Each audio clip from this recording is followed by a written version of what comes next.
the governor's desk awaiting his signature.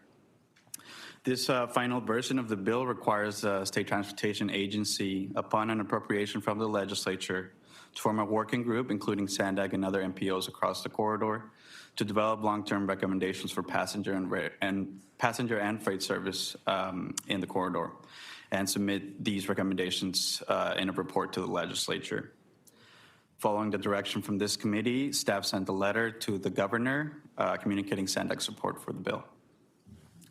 Another SANDAG-supported legislation, Assembly Bill 2485, authored by Assemblymember Juan Carrillo and sponsored by the Southern California Association of Governments, aimed to increase transparency in the regional housing needs determination process. This bill would have required the Department of Housing and Community Development to publish data and the methodology used for calculating each region's housing needs. And it would also have required the department to convene an expert panel to advise on these calculations. Despite unanimous support, the bill was held by the Senate Appropriations Committee on August 15 due to concerns about the ongoing costs associated with implementing these changes. The Department of Housing and Community Development identified a cost in the low millions to implement the policies in the bill. And it was held in the Appropriations Committee. Governor Newsom has until September 30 to sign or veto all bills at his disposal. Staff is currently tracking a portfolio of priority legislation that has passed and has been sent to the governor. We'll be coming back next month with an update on what has been signed into law. In other news, the California Transportation Commission was in San Diego last month for their August commission meeting. SANDAG, alongside Caltrans District 11 and the North County Transit District, hosted a tour of North County projects that the Commission has funded throughout the years. The commissioners and staff were able to visit future sites for the new San Diego Lagoon and Barranquito Lagoon bridges, as well as the completed San Elijo Lagoon pedestrian bridge in the city of Encinitas. That tour went very well. It was very well received by the commission. Many commissioners expressed their contentment with the projects and the tour during their two-day meeting. That wraps up my report today, and I'll pass it over to Dr. Venegas. Thank you. Thank you, Jose, and good morning, Madam Chair and members of the committee. I'm here to give you an update on our Borders program. And I will begin with an update on our work with the tribes in our San Diego region. As you know, San Diego region is home to 18 Native American reservations represented by 17 tribal governments, the most of any in the country, in the United States. Executive Order 13175 requires consultation and coordination with tribal governments. In this regard, among many other activities, just a few weeks ago, you held the 2024 Tribal Summit. And later this month, your Borders Committee will receive the first recap report from the quadrennial summit. Currently, SANDAG is collaborating with the tribes on efforts to include new tribal priorities in the 2025 Regional Plan initial concept. And on another note, I want to offer you a quick update on our work with Mexico. This past month of June, elections were held to elect the new president and new members of Congress and several state governors and legislatures and municipal authorities. For the first time in 200 years, a woman will be president of Mexico, Mrs. Claudia Sheinbaum of the ruling party Morena. She was elected with more than 60% of the vote and a 30-point lead over the second finisher. The new federal Congress also reflects a majority on the ruling party in the two houses, Diputados and Senators, and has already started sessions since the 1st of this month. The new president will take office on October 1st, in a few weeks, for a 6-year administration that is from 2024 to 2030. The newly elected municipal authorities just south of the border also take office on the same day, October 1st. And south of the border, there will be a new mayor, Ismael Burgueño, as well as Leonel Cota Montaño in Tecate and Rocío Adame in Playas de Rosarito. And why am I mentioning this? Not only because we know that more than 100,000 San Diegans have decided to keep their homes in Mexico, but returning every day to San Diego, back to their works and their schools. But also because every 12 years, Mexico's elections coincide with our country's election, and this is the case of this year, 2024. So the two new administrations will coincide. And soon, both will be reviewing the new free trade agreement between the United States, Mexico, and Canada, better known as USMCA. So they will be reviewing what works well, what is not. And this will be in 2026, just in 15 months, and this is just around the corner. And we are working with our legislators here because they are already analyzing opportunities and challenges that this represents for our region. I would like to add that trade relationship with Mexico is very important for our country and for our region. It allows us to gain a competitiveness in a new global order. In fact, last year, Mexico became the main commercial partner for the United States with an estimated trade of almost $800 billion, which is 16% of all of our trade in the world. This partly explains the congestion that we see in our border crossings, which are all among the busiest, not only in the state, but in the whole country. But unfortunately, everything has a cost. We also suffer serious environmental impacts, such as air pollution and the dire situation of the Tijuana River and the Pacific Ocean. In this regard, I would like to comment that Mexican authorities confirmed that the repairs to the San Antonio de los Buenos treatment plant, which currently discharge untreated water into the ocean, will be completed by the Mexican Army engineers by the end of this month, as it was committed. They also reported that although civil structure will be 100% complete, additional electromechanical works will still be needed, which is estimated to be completed by November. And by the end of that same month, the plant should be in compliance with all standards. Other works that Tijuana is doing is repairing their pumping system and considerations to reuse of water. And in the United States, the International Boundary and Water Commission just announced that it had been awarded the contract for the design, repair, and construction of the International Wastewater Treatment Plant project. Earlier this year, your Borders Committee received an update on cross-border sewage and requested that it be presented to the Board of Directors at upcoming meetings, and your staff is working on that. Finally, I just want to mention two commemorations that are relevant to our work with Mexico and between the two countries is the 40th anniversary of the La Paz Agreement, which are the first document, which is the first document that defined the border zone as 62 miles strip, and also details the bilateral agenda between the United States and Mexico on environmental issues. This agenda is, in fact, currently reflected in the Border 2025 program. And also the 30th anniversary of NAFTA, which now is replaced by the USMCA, but this former NAFTA created institutions that are important for our work as the North American Development Bank. And with this, I conclude my report. Thank you. Thank you. I'm going to go ahead and open it up for public comment. Thank you. On public comment on item 4, allegedly Audra, please come to the podium. You'll be followed by Truth.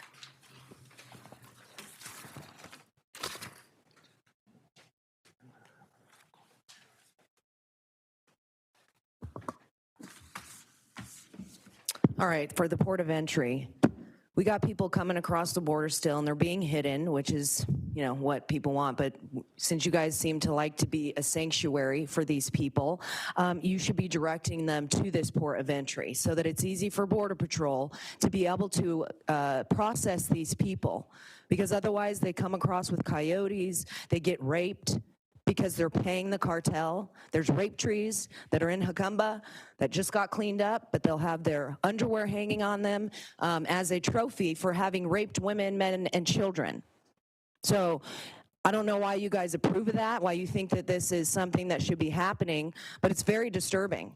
It's very disturbing to see this happening. And if you direct them to the port of entry, not through the CBP One app, because they'll come through there, but they only get so many appointments. But if you direct them there, then Border Patrol doesn't have to go all over Timbuktu just to hunt them down so that they can be processed. And then you don't have people just getting, I mean, they're dying, dropping from a 30-foot wall. So it's like good, right? It's good that that's happening. Yeah, you should do something about it. And your time expired. Truth, please come to the podium. You'll be followed by Mark, who will be followed by phone number 672, and final commenter, Paul the Bold. We could only dream of a government shutdown. Why does the state have a deficit? Probably because they've blown all our money to increase homelessness, crime, and home prices. SB 1098 for MPOs to ensure private-public fascism via freight money superseding what's best for the people, just like what's been happening to Imperial Beach for decades. Free trade fascism that benefits big corporations and governments like Mexico and their new woman communist president. When will Mexico be held accountable for their pollution and environmental terrorism? When will American reps like Nora stop lying about the toxins we know exist and are not safe?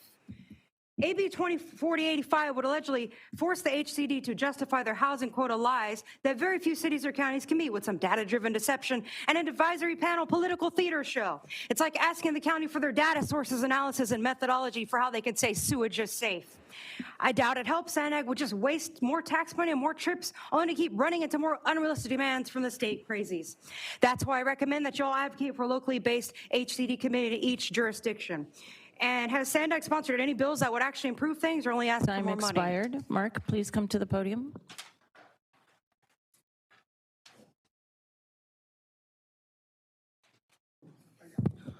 Your well-disguised policies are all totalitarian UN agendas. The only one who's done their constitutional duty at all, that all of you swore to, it isn't here. It's Representative Massey, who has introduced House Resolution H421 to actually abolish the Federal Reserve, audit and abolish. That would actually help the housing, which can't be helped any other way. I mean, even you guys aren't addressing the problem. You're just, it's pretty ridiculous to let there be complete corruption financially and have wealth distribution that's unbelievably unbalanced, and then try and correct it by charging the middle class taxes to try and help the poor. It's criminal and it's intentional, and it's a UN agenda. Who openly say that they want to control our private property. They don't think we should have the right to control our private property.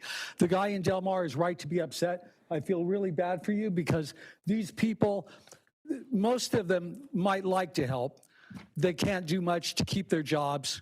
And there's a few of the people at the front that are openly against you. Your time has expired. Our next commenter, Paul the Bold, please go ahead. You'll be followed by the final commenter. Oh, I'm sorry. Next commenter is phone number 672. Will be followed by final commenter, Paul the Bold. Go ahead, 672. Amen, Mark. This should be actually on the legislative status report. Why is Nora even there leading this meeting? The whole purpose of having an executive meeting is to be free from the influence of the head of the board, isn't it? Shouldn't Zito be leading this meeting? I'm not the sharpest tool in the shed, but anyways. Okay, and perhaps, I don't know, maybe it's the hydrogen cyanide affecting the brains of the members. Anyways, shame on all the tribes involved.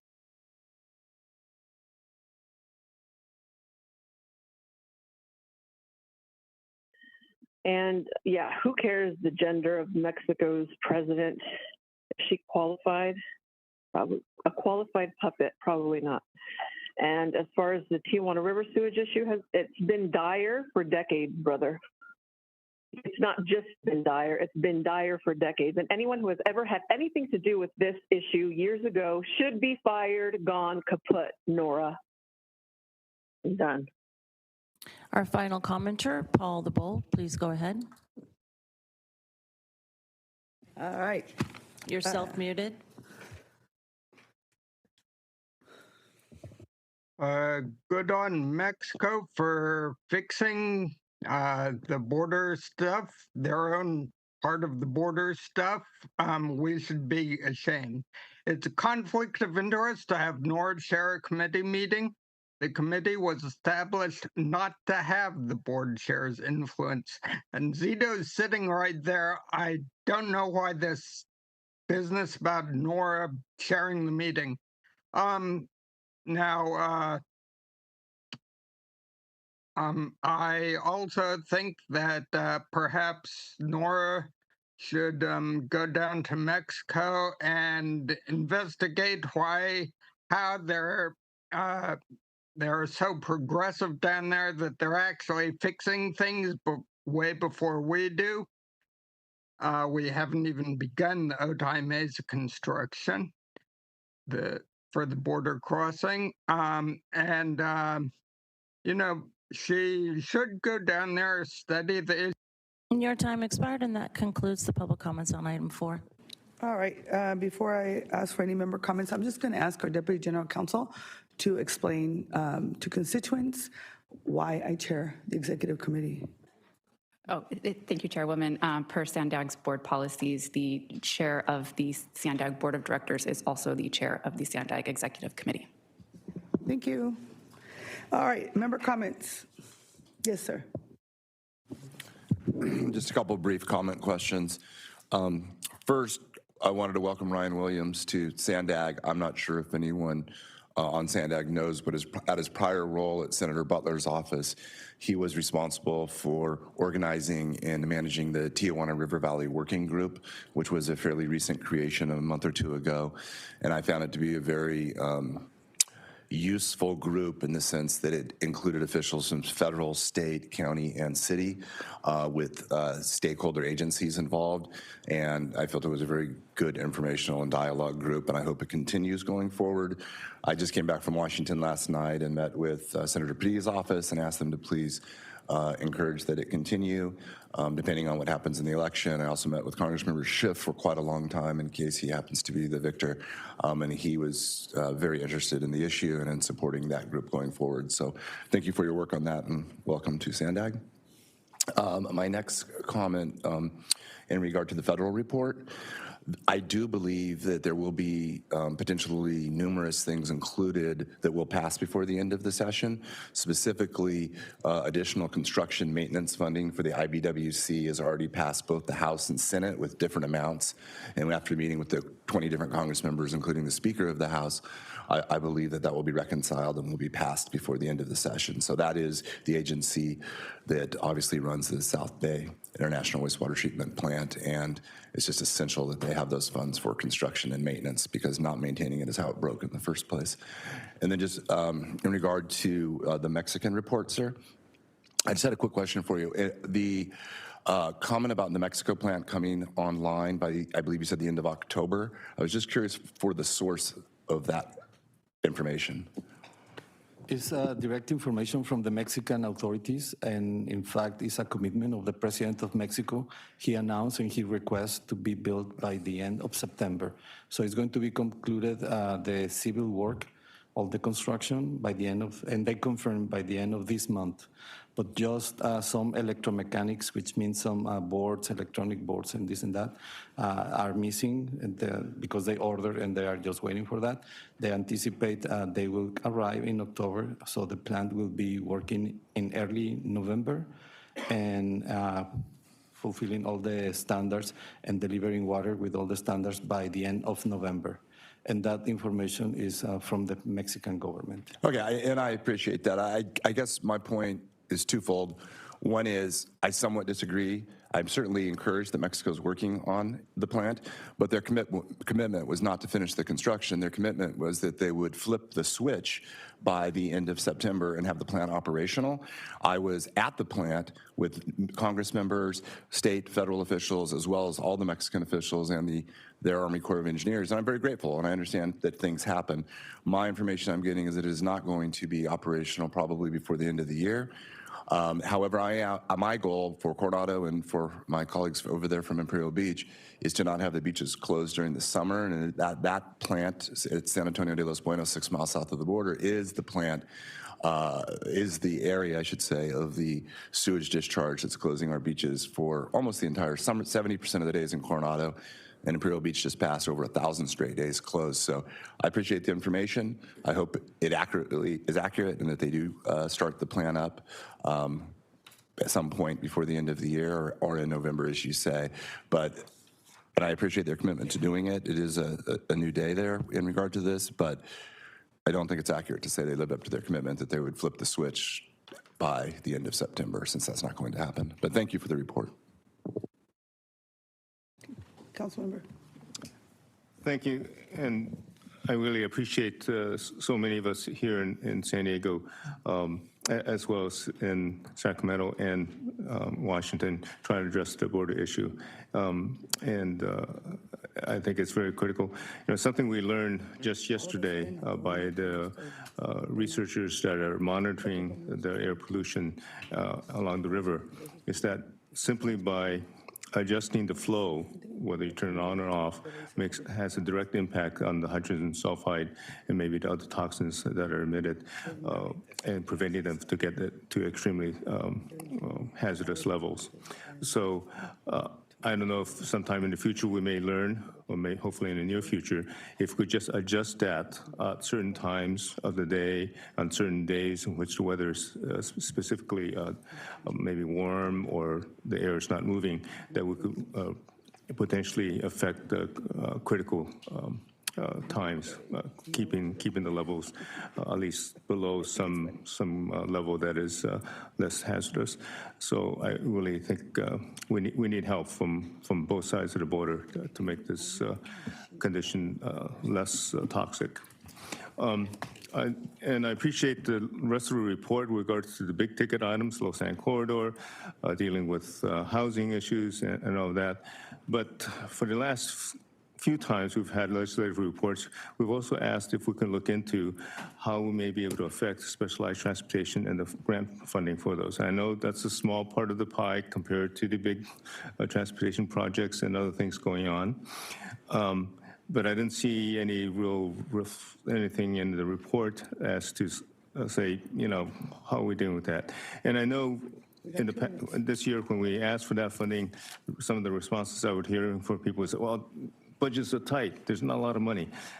But I've heard other legislators in the past tell me, when you need to look for money? When there's no money. When there's a negative flow, that's the best time to look for money because no one else is looking. So, Member Xu, I don't mean to interrupt you. So I want to do a time check because we're at 10 o'clock, and I know we're also going to hear this item in the board meeting, so I just want to make sure everybody's mindful of that. So go ahead, sir. Yeah, I'll finish just with that. I really hope that we do look into that, and I know that may require augmenting the existing funding for specialized transportation, but I hope we seek avenues to do that. That's something that's been on our agenda for quite a while, and I hope we make some progress. Thank you. Yes, thank you, Chair. Thank you for the report to staff. But I just realized that it says that I was absent on the attendance for the executive committee in July. I was not. I was here. So I just wanted to correct that for the record. Didn't notice it when you approved the minutes. Sorry, Chair. Adjustment. Yes, ma'am. I have one quick comment. Thank you so much, Chair. This is specifically for Jose. So I'd like for us to watch very closely if there is some legislative change that is to reallocate city property tax increment to Sandag. Just thinking this through as to the discussions that have been happening behind the scene, I would just like to make sure that no one's talking about that in Sacramento or adding something in as a last minute change to any items, just making sure. And if it does end up happening that there is some discussion about it, I think that the entire board should be notified of such a change. Thank you. Okay. With that, if there's no further discussion, let's go ahead and take any comments. We have a motion? I need a motion. I'm sorry. Information. Yes, sorry. All right. Yes, I need to go ahead and finish the non-agenda public comments. Thank you, Chairwoman. I have 4 members of the public who I will call upon at this time. Allegedly Audra, Mark, Paul the Bold, and phone number 672. If you're still present, either be prepared to come to the podium when you're called or raise your hand online. Allegedly Audra, please go ahead. Yeah, so how cool is it that we are paying for flights from Panama to deport people, $700,000 for 130 people? That's interesting. I'm just wondering if you guys know at the airport that the Border Patrol just brought 3 buses to an Eastern Express Airlines to fly them out probably to Texas, who knows? knows, it could be Louisiana, but all on our dime. So it's good, right? I mean, how many of you get to fly for free? All of you, because you work here, right? But we don't, and we're paying for it. So I'm just wondering how many of you actually know that that's happening. Anybody? Raise your hand. Every day? Depends on the time. You guys know it, or you really don't? And is this new to you? Does it matter to you that this is happening? Maybe not, because we're just going to some other state, right? It's just interesting to see how many people ignore what's actually happening and then just like approve it, especially when, 5-year-old gets raped and she's going to have to deal with that for the rest of her life. But kudos to you guys. Mark, please come to the podium. You'll be followed by Paul the Bold.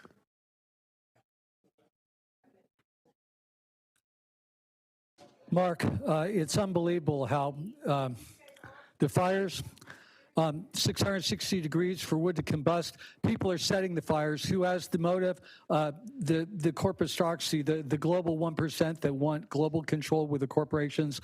They have hundreds of billions of dollars apiece, so it's not hard to imagine they can pay some people to set fires. And the UN openly says they want people out of the rural areas, which you guys are working to make happen, some of you against your will, but you're just stuck. The people running this, they're openly trying hard to make it happen. It's against our sovereignty. There are many people who say that global warming and climate change is total bull. The most reputable people there are. John Coleman, KUSI, put in global warming in his name on YouTube. William Happer. John Coleman was meteorologist of the year. Happer is... His resume is beyond belief, like control the energy for the country. Lord Monkton, many examples of what a scam this is. Your time has expired. Paul the Bold, please go ahead.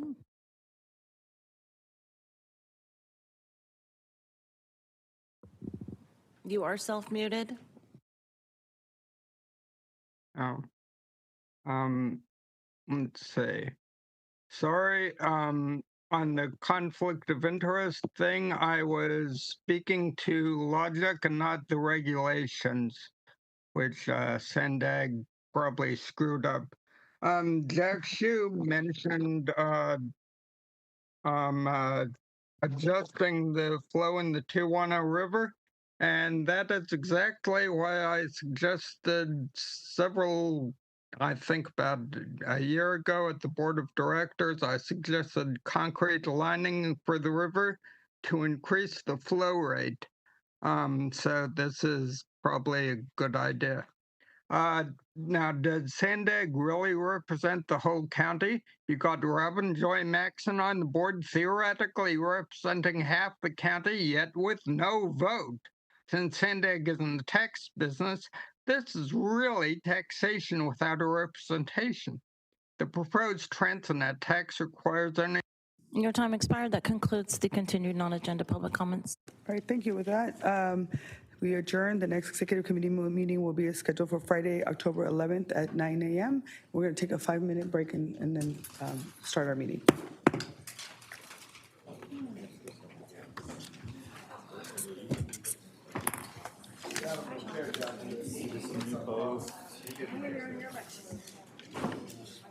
Plug it away.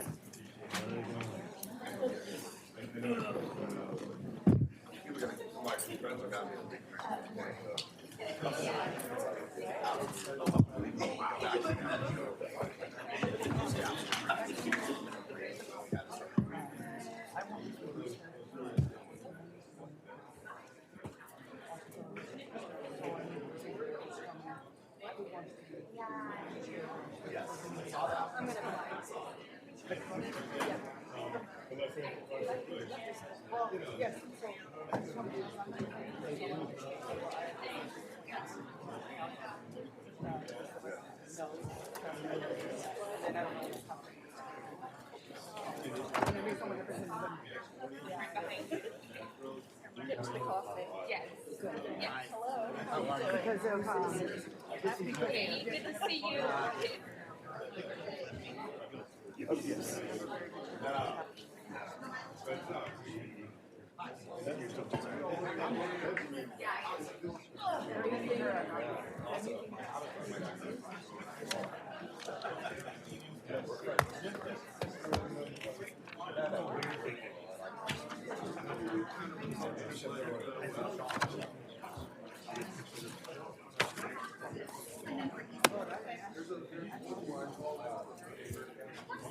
Oh, okay, I guess it goes both ways.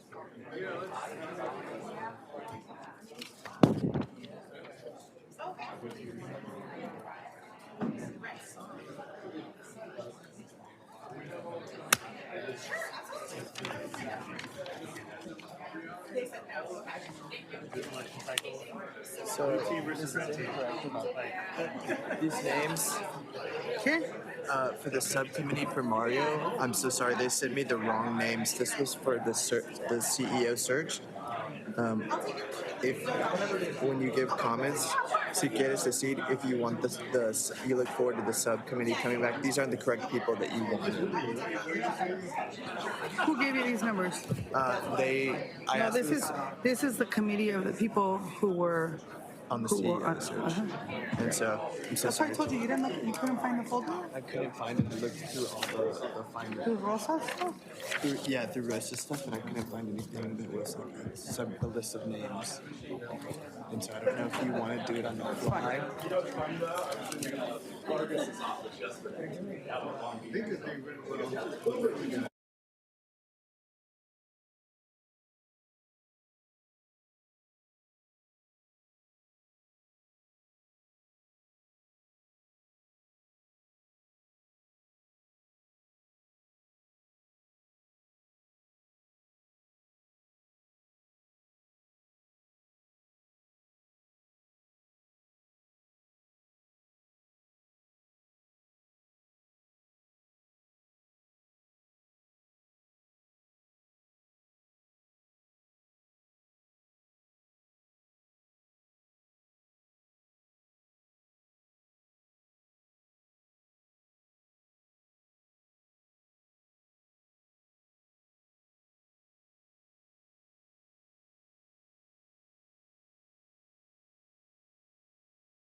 In the mix you want to be.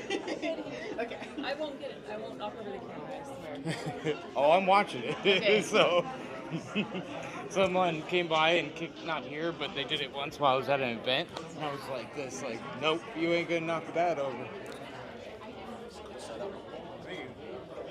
We're live streaming, so. Oh yeah? Oh yeah. Nice. Where?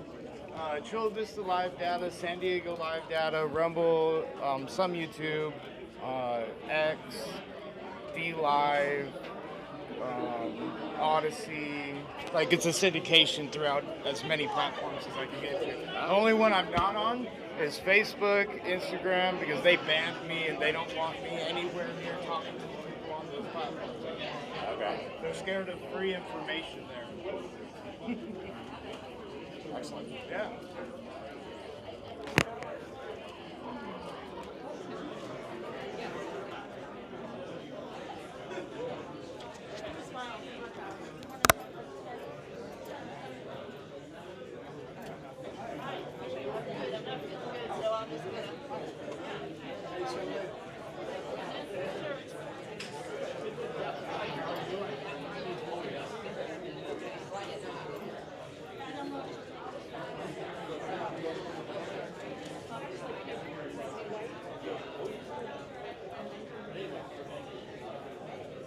Absolutely, we need to be putting pressure on this.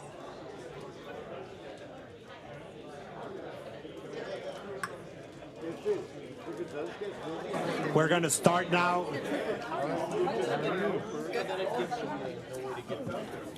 Ladies and gentlemen, if you would please take your seats. The chairwoman would like to start the meeting. Please take your seats. If I'm not interrupting. No, you're not. I just don't want to interrupt. Well, if more people come in here. Hi, Nora. Just let me know. Okay.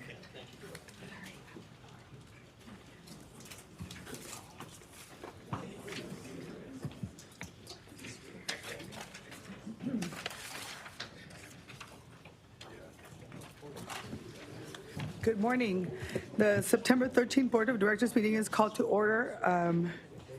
Before I go to the interpreters, I just want to say if you could just bear with me and keep down any side conversations. My voice is still, it's giving up on me again. So I'm going to do my best to try to do the whole meeting, but if you can all help me out by keeping any side conversations outside if you have to, I would really appreciate that. So with that, I'm going to ask our interpreters to explain how to access interpretation.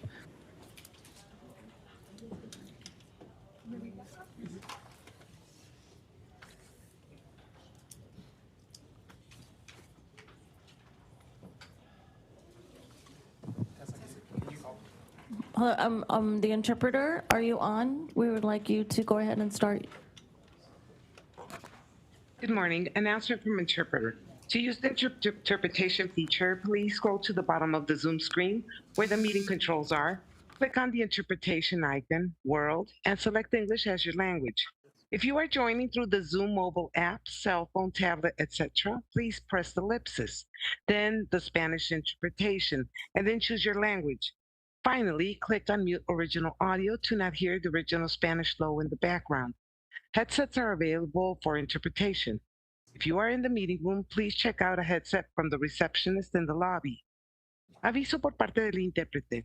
Para hacer uso del servicio de interpretación, favor de desplazarse a la parte inferior de la pantalla de Zoom, donde aparecen los controles. Haga clic en el icono de interpretación, globo terráqueo, y seleccione Spanish, español.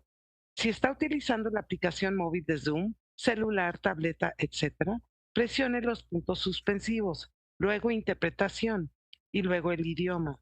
Si no desea escuchar el audio original en inglés en el fondo, por favor seleccione Mute Original Audio, silenciar audio original. Contamos con auriculares disponibles para el servicio de interpretación. Si se encuentra en la sala de la reunión, favor de pedir auriculares con la recepcionista en el vestíbulo. Thank you. Thank you. I'd like to take a moment to acknowledge the land that we call home. The tribal nations of the San Diego region has historically faced injustices. We acknowledge the harmony that existed between the land, nature, and its original peoples, who have since endured displacement, persecution, and systemic oppression. We pay our respect to the unceded territory and homelands of the 18 tribal nations in our region, the most in any county in the United States, from 4 cultural groups, the Kumeyaay, Digueño, the Luceño, the Cupeño, and the Cahuilla. This land has nourished, healed, protected, and embraced them for many generations in a relationship of balance and harmony. As members of the Sandag community, we acknowledge this legacy. We aspire to learn from Indigenous traditional knowledge and experiences in undoing the injustices of the past. Now, please join me for the Pledge of Allegiance.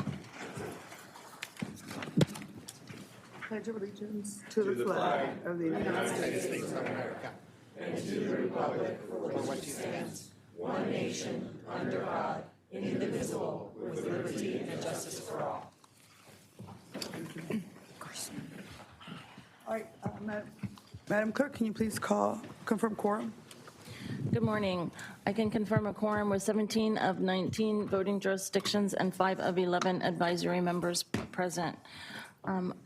I'd like to go ahead and move on to the first item on the agenda, which is item 1, non-agenda public comments. And before I do that, I would like to remind the public that no comments shall use loud, threatening, profane, or abusive language that disrupts the orderly conduct of the meeting. It will not be tolerated. Disorderly conduct that disrupts, disturbs, or otherwise impedes the orderly conduct of the board meeting is prohibited. Per our board policy, the amount of time allowed for each verbal public comment is determined based on the number of agenda items, the complexity of those items, and the number of persons anticipated to offer comment.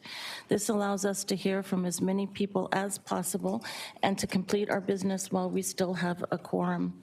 Based on those factors, the chairwoman has determined that today's meeting, each member of the public will be allowed 1 minute for their comments.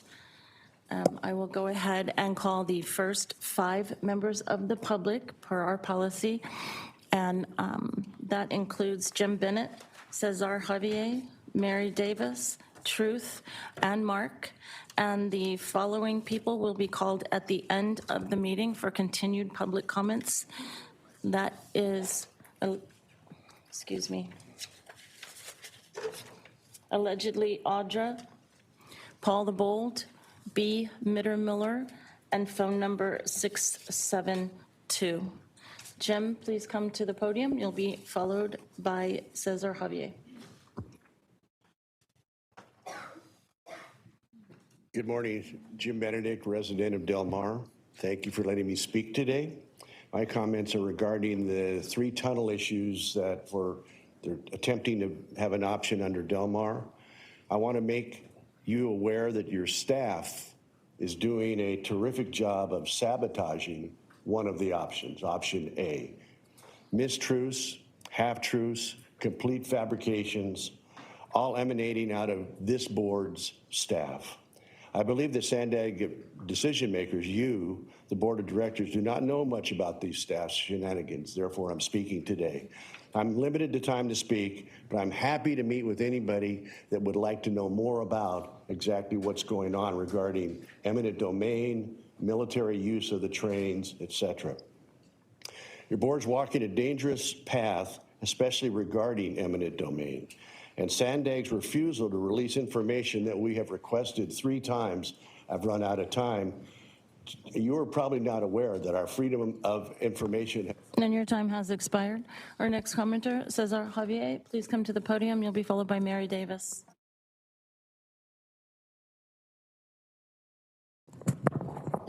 Cesar Javier, I declare that Air Pollution Control District be disbanded.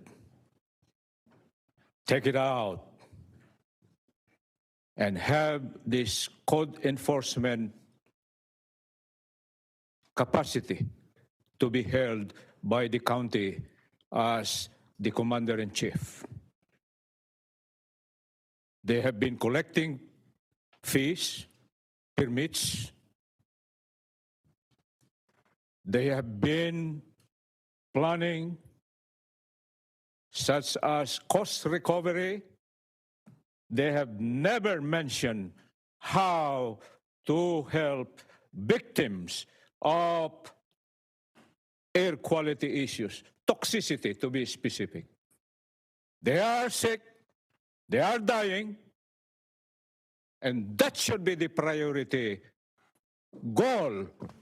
Sir, your time has expired. Our next sir, your time has expired. Mary Davis, please come to the podium. You'll be followed by Truth and then Mark.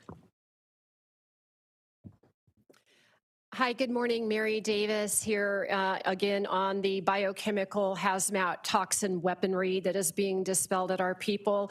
And this is a humanitarian crisis. It's not only the people of South Bay that are being poisoned, it's the people of Mexico, and we need to recognize that and keep the political pressure. I want to give thanks to Mr. Fisher, Mr. McKay, Mr. Duncan, and Mr. Hsu for showing very strong leadership on this issue.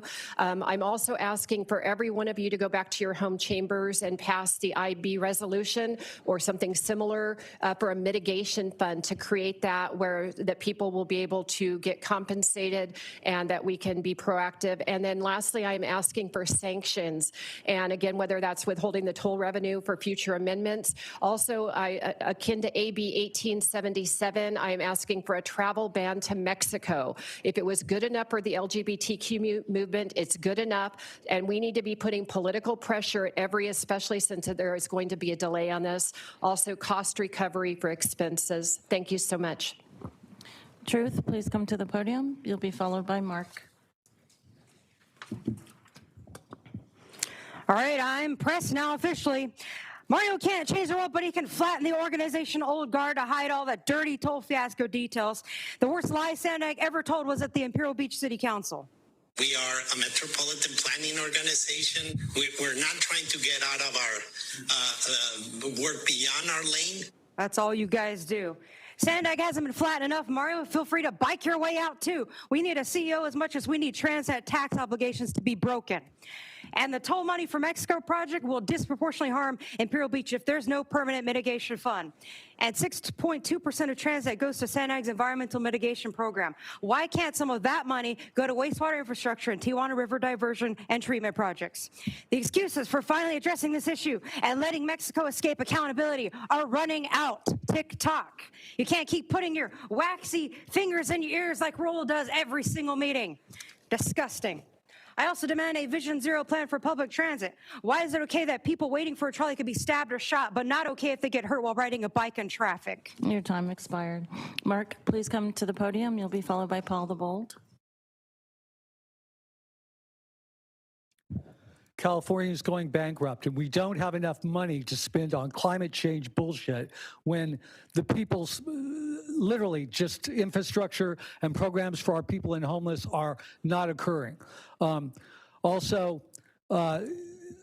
it doesn't seem like your brain is functioning well this morning, Nora. I hope you're all right, because your clerk here just cited things that Mara Elliott was really clear are not allowed. You can't say if people can get angry or loud. You can't say if they can use profane language. And you can't say what their topic is as long as they feel in some way it loosely relates and they want to say so. That is called an omission, and it is backed by 54954.3C of the Brown Act. So maybe you should let someone else take charge today until you're thinking a little clearer. But then disobeying rules of the Brown Act and other such things doesn't seem to be unusual here at all. Anything to promote the UN agenda and run over people's rights as they come here in droves. Your time expired, and I misspoke. That does conclude the non-agenda public comments at this time. The remaining will be taken at the end of the agenda. Thank you. Are there any non-agenda member comments at this time? Councilmember Fisher. Thanks, Chair. I pushed my button, but maybe it's not working this morning. Since the July 12th meeting, where the board was unanimous in their decision to add on the formation of a working group to help offset the effects of the Tijuana solution or pollution, the Imperial Beach City Council at the September 4th meeting passed a resolution really pushing for Sandag to make sure that the funding is there, that this problem continues to get addressed going forward. I don't know if anybody's actually seen the news this week that the impacts that it's been in Imperial Beach.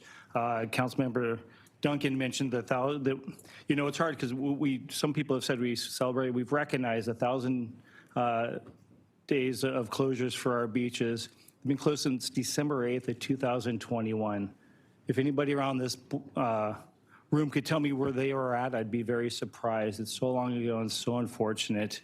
I appreciate all the help from many members of this board who have been very vocal in what they do and where they're going to help us alleviate this problem. That again, it does, you know, get to the point where it is warfare that it comes in the shape of toxins and every other chemical. It's complete failure from our governments, both the Mexican government and the United States government. There's been lots of promises that are made, and we're hoping that these come to fruition.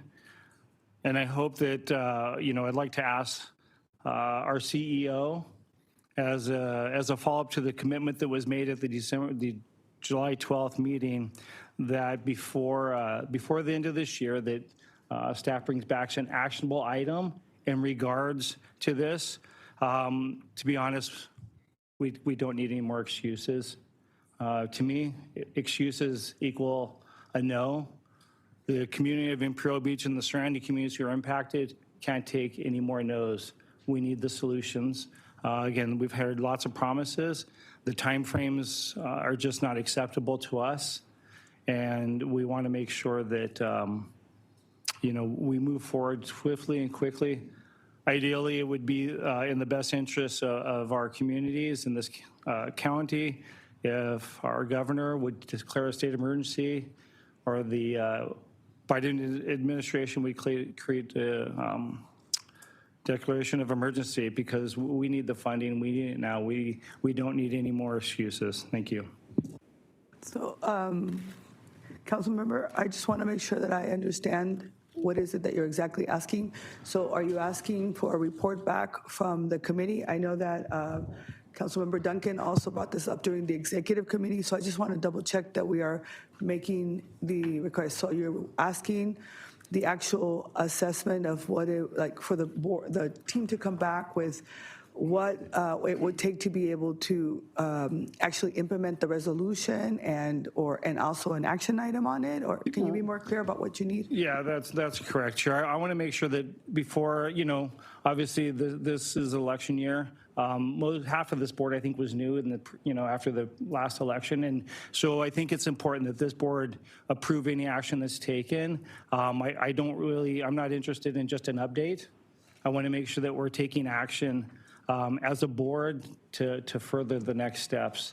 Again, I don't think that an update of where we might be, but really some genuine action that's going to continue to move the working group forward. So what you would like is a report back about what the financial, how the formula for the financial situation would be to be able to implement the resolution that Imperial Beach is recommending, right? I mean, I think that's what you're asking for.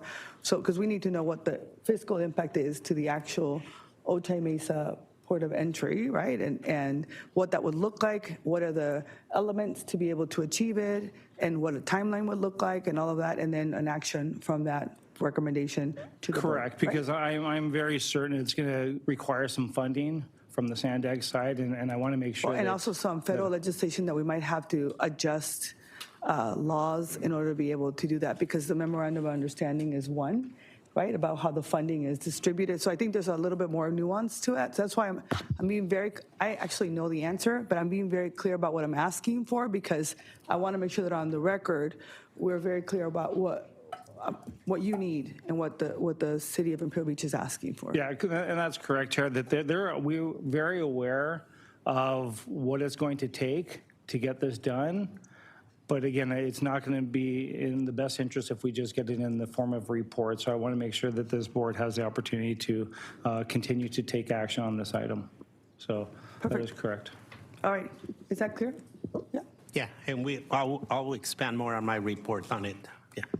Okay, Director Townsend. Good morning. Just an announcement about a closure we have this weekend. I wanted to alert the board and everyone else. So eastbound 8 in the El Cajon area tonight, we're going to initiate a closure. Basically, it's a weekend closure so that we can restore the bridge deck going eastbound 8 through the El Cajon area. So the plan ahead, we've got detour signs in place. I think the plan is to go north 125 to east 52 and south on 67 to continue to go eastbound. So just wanted to alert the board that we do have this closure. We'll continue to see some of these closures in the future as we restore our infrastructure. So thank you, Chair. Thank you. Deputy Mayor Edison. Thank you. I have some very positive news to share. NCTD Plus, the district's microtransit pilot program, recently launched in San Marcos and is experiencing ridership that's far in excess of expectations. As a reminder, NCTD Plus San Marcos is the first of 4 pilot programs to provide on-demand transportation for residents and visitors within the defined zone. In response to community feedback, the district expanded the service zone to include additional popular San Marcos destinations, and also reduced fares for customers connecting from Sprinter stations by half. Now, a customer connecting to NCTD Plus from a Sprinter station pays only $1.50 per person per trip. On-demand group rides not originating from Sprinter Station have also been reduced to $3 for the first passenger and $1.50 for each additional passenger on the same booking. In response to the surface expansion and lower fares, ridership has doubled. It's pretty impressive. The NCTD Plus pilot in Vista is anticipated to launch in April of 2025. The district has applied for funding from Sandag's Access for All program for upcoming pilots. If this request is granted, implementation of the Vista pilot could come even sooner. Thanks. Thank you. We like good news. Deputy Mayor Gastelum? Yes, I want to add my words of support to Imperial Beach for the impacts of the sewage drainage to Imperial Beach and the importance of getting it solved. This is also in addition to John Duncan from Coronado speaking earlier. My colleagues at the Scripps Institution of Oceanography monitor not only the water, but also the air. And this is a problem not just for Imperial Beach. This is really a problem for all of us. And we in Del Mar are intimately aware that our water is connected. You know, the ocean waters don't have firewalls. When there's sewage going into Imperial Beach's beaches and Coronado's, it makes its way not only in the water, but also in the air. So I really hope that we can come up with good solutions and fund them sooner rather than later. Mayor Jones? Thank you, Chair. I had a couple of things, and thank you to NCTD for NCTD Plus.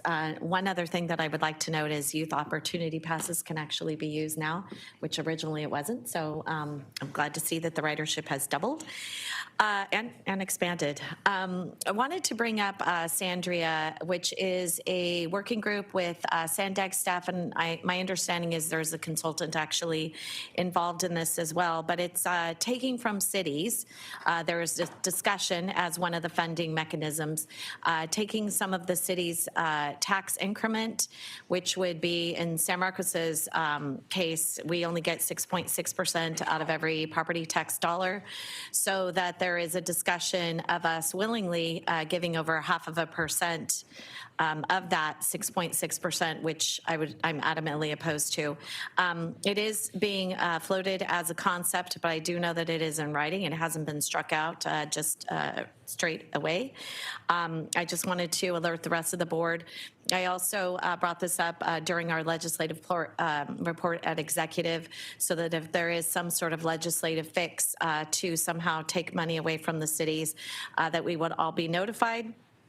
Then I wanted to also bring up that in our last meeting, which was all the way back in July, it seems like a year ago, that at our meeting I had brought up the situation of Transnet, the allocation of those funds to the new regional plan, which Mr. Kirk was here then. He had said that it would be the new voting structure as of AB 805. I would like to get a legal opinion on that from our current legal counsel as to whether it would be at the time of Transnet actually passing, or if it would be the new AB 805 weighted vote. I actually have seen a legal opinion from an outside counsel saying that no, it would actually be at the time of passage, which would be Transnet, which would be the original voting structure, which is not just the weighted vote with 3 cities have, and it would be, by the way, 2/3 majority needed, but still anything that would be able to change that. And if you all recall, Mr. Kirk had said that we would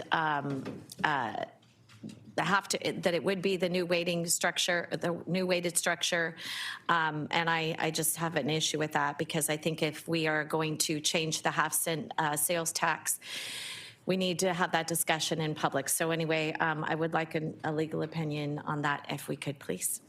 Thank you. Mr. Cabrera. Thank you, Chair.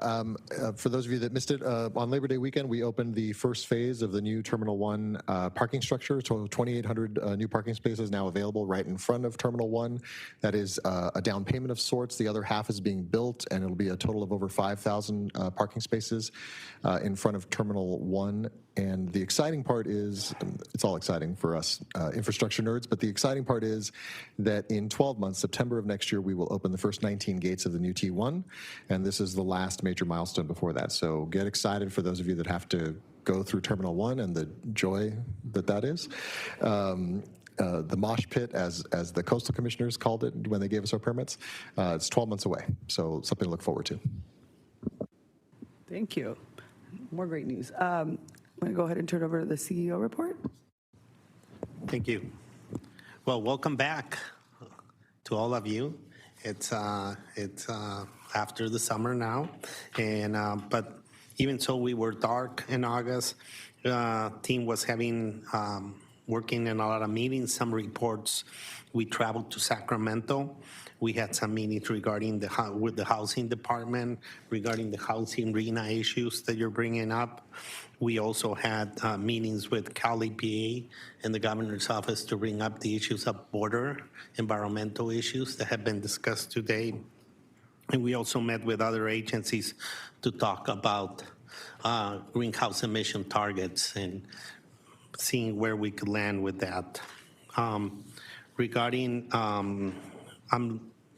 in September 27, I'll be coming and providing you an update of what I'm seeing, where I'm going with the organization from a structural perspective, of course, always with your okay, you're the bosses. So we'll be presenting that assessment here.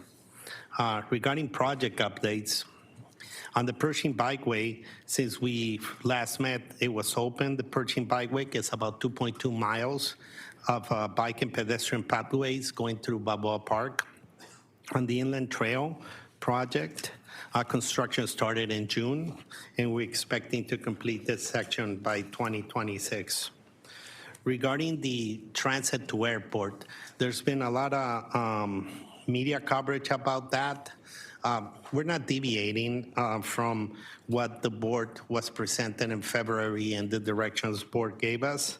In fact, we're getting ready to kick off some surveys, and we will be bringing an update to the board before the end of the year on the project and some of the alternatives that the team are looking into it. On the Lausanne realignment, this week we kicked off the value analysis team meeting. Thank you for the board members that did attend the VA study. It's a journey, but it's a process to show transparency of how alternatives are developed. That doesn't mean that there will be total consensus on one single alternative. It's the process to develop alternatives to then move them on into the environmental document process. But it's important that we show that inclusiveness in all the thoughts there. Patiquitos Lagoon Double Track Project has begun the sand replenishment. We're working with Mayor Krantz on some issues for access. Hopefully we will have some good resolution there. And at the end, that project will also have a double track about more than half a mile and replace some old bridges that it has there in the line.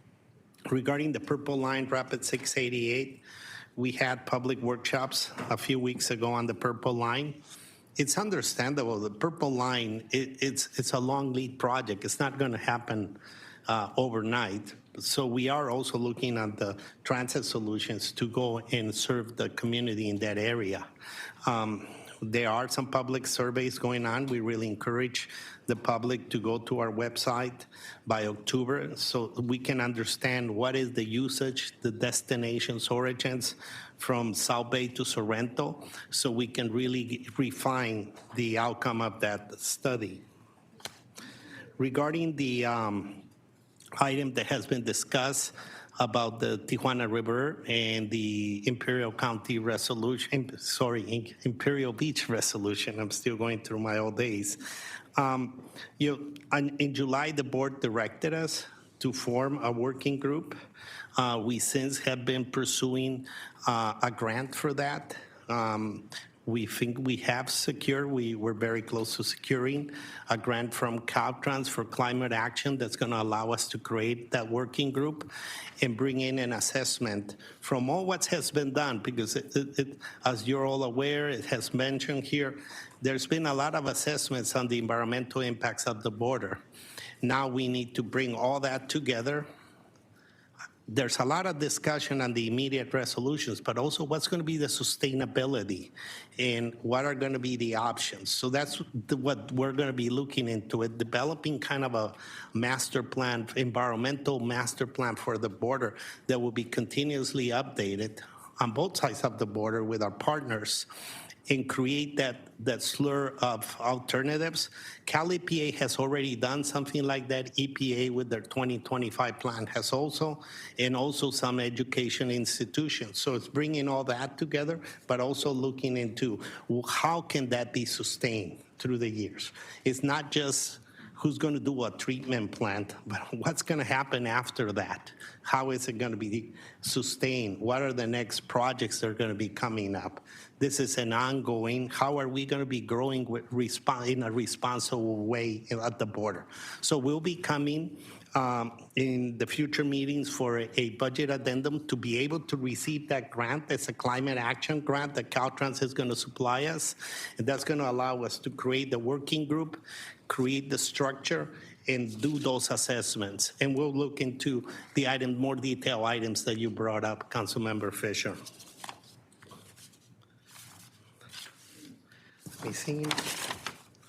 May I ask a brief question, Chair, of the CEO? Sure. Thank you, and I appreciate everything that you've just said, and I'm supportive of it.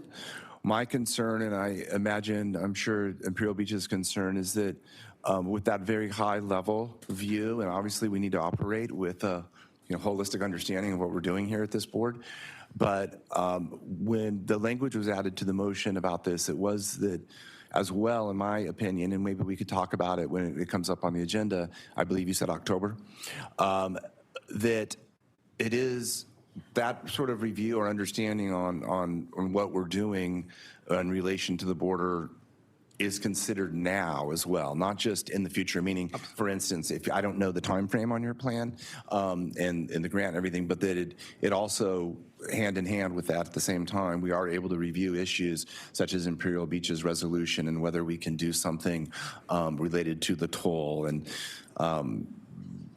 anyway, I'll stay off going into it further, but that's my desire and what I was attempting to request at the executive committee. No, that's the plan, to bring in also a comparison or an assessment of what the current legislations are, what would we need to change, what the financing structure is, and what would the impact be due to the request. I think that's the assessment we can bring and have a pretty tangible discussion about that. Okay. Regarding State Route 67, you're going to see that there are going to be coming more reports on projects. It's going to be going to the Transportation Committee for an update, and we will also be bringing it to the board. And this is the State Route 67 evacuation environmental document that Caltrans leading.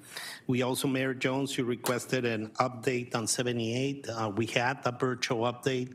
Yesterday, we will be scheduling a following up for those members who in that area who weren't able to attend, and we will also be scheduling some updates here to the board and TC. On downtown stopover, Mayor Jones, you also requested to bring an item to the board. We were ready to bring the item, but we did wanted to hold off. We will be having a workshop meeting with MTS on a slew of subjects. This will be discussed, and it will allow us to have more fresh information and options so we can bring it to our report. So I hope you're okay with us bringing it in the near future, that update, but we haven't forgotten about that. We also wanted to update you on the request Councilmember Burkholder had on Transnet. You asked us for specific information regarding the Transnet investments in Carlsbad. We did send the Transnet anniversary information, but we are working on a update information on that for all the jurisdictions. So we should be sending that probably by the end of this year. I hope that's okay with you. Other updates that I have As you could see, our general counsel, John Kirk, retired, and we have Amberlyn Deaton, Chief Deputy Counsel here, covering right now. The idea is that we would like to try to get temporary counsel, outside counsel, to serve all of you. And as we're doing the outreach for a general counsel.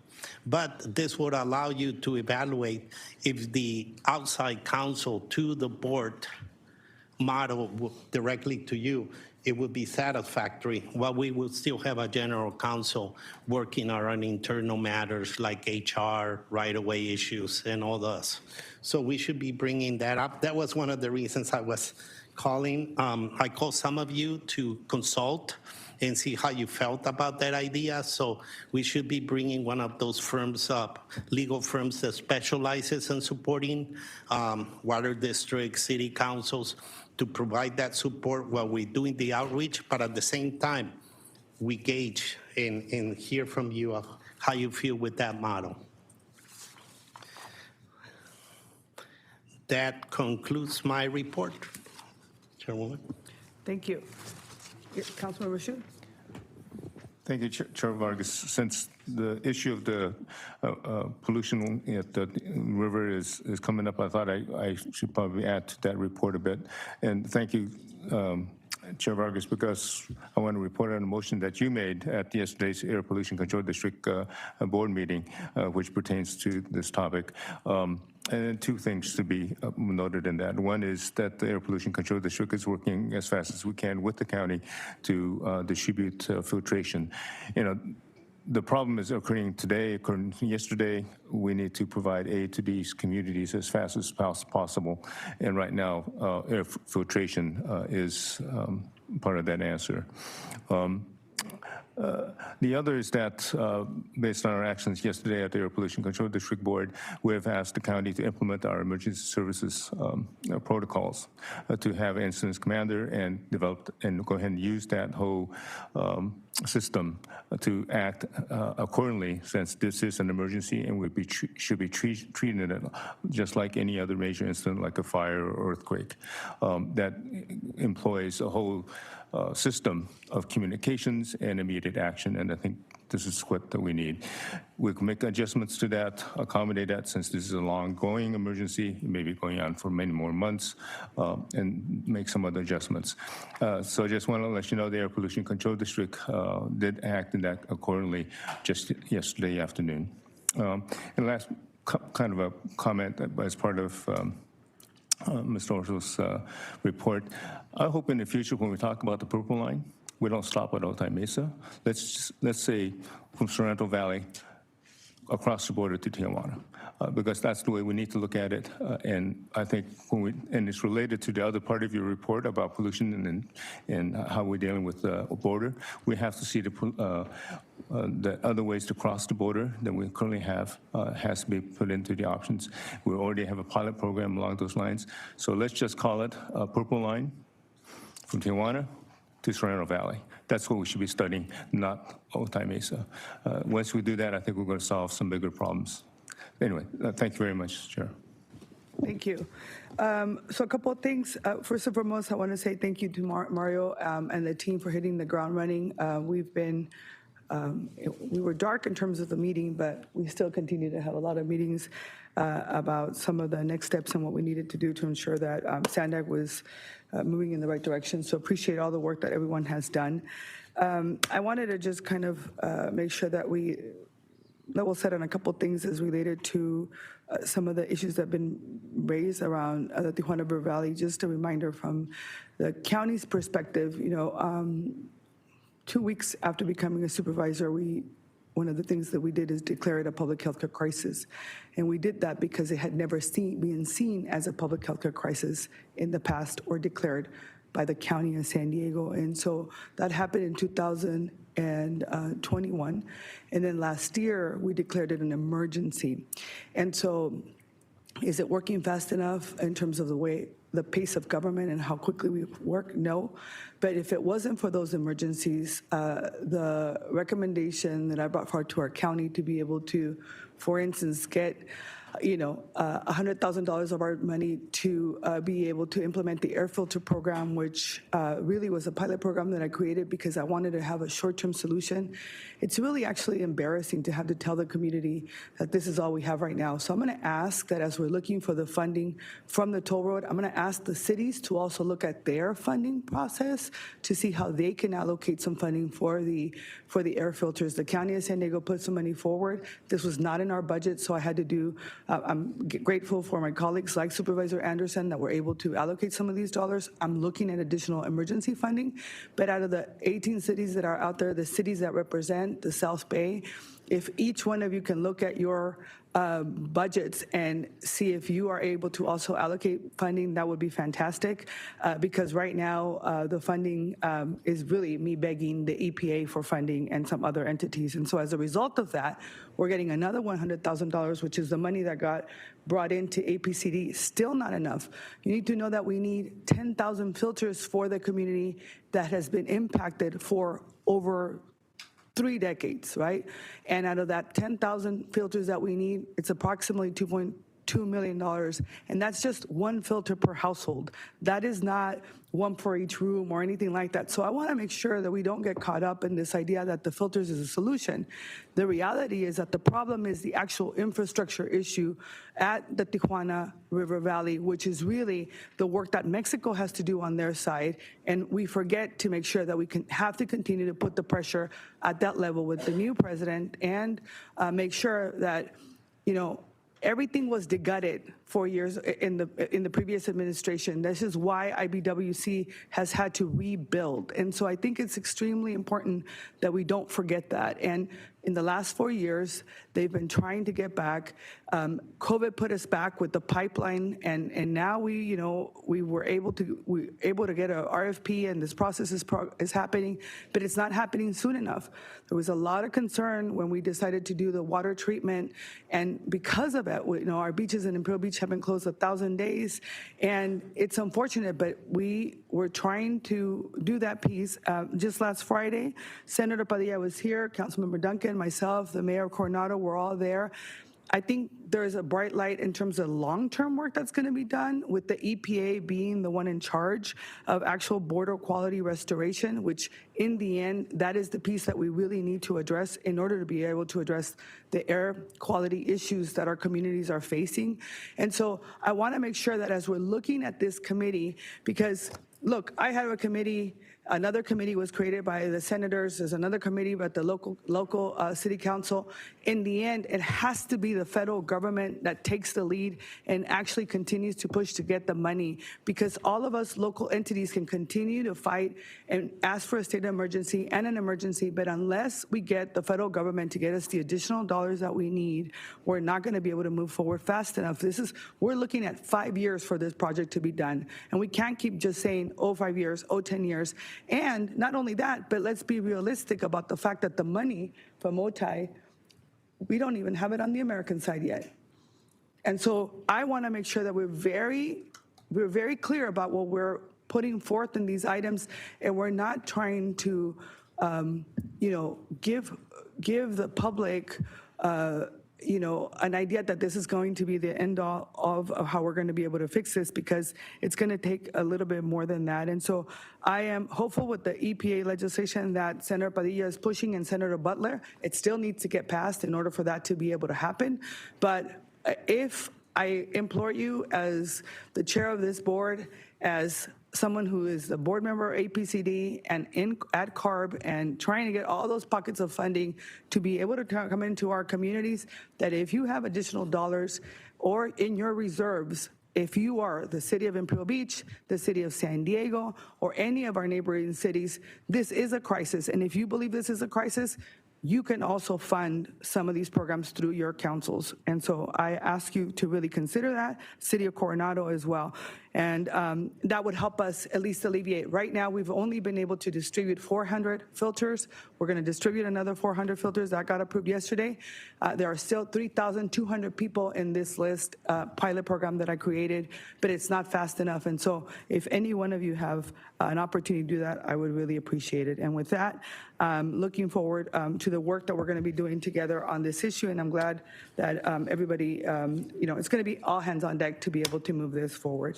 That is my update that I want to make sure that I give you around this particular issue of the Tijuana River Valley and the work that the county is doing, in addition to our public health teams being on the ground and ensuring that they're partnering and doing the work that needs to happen with the researchers so that the correct information is provided to our communities in terms of the imminent threat, notwithstanding the impact that the odor is having on our communities on an every day. And this is a fight that we're going to continue to do.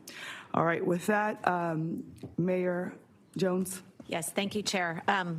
I do have just one comment on our executive director's report, but I did want to weigh in on the Tijuana River Valley.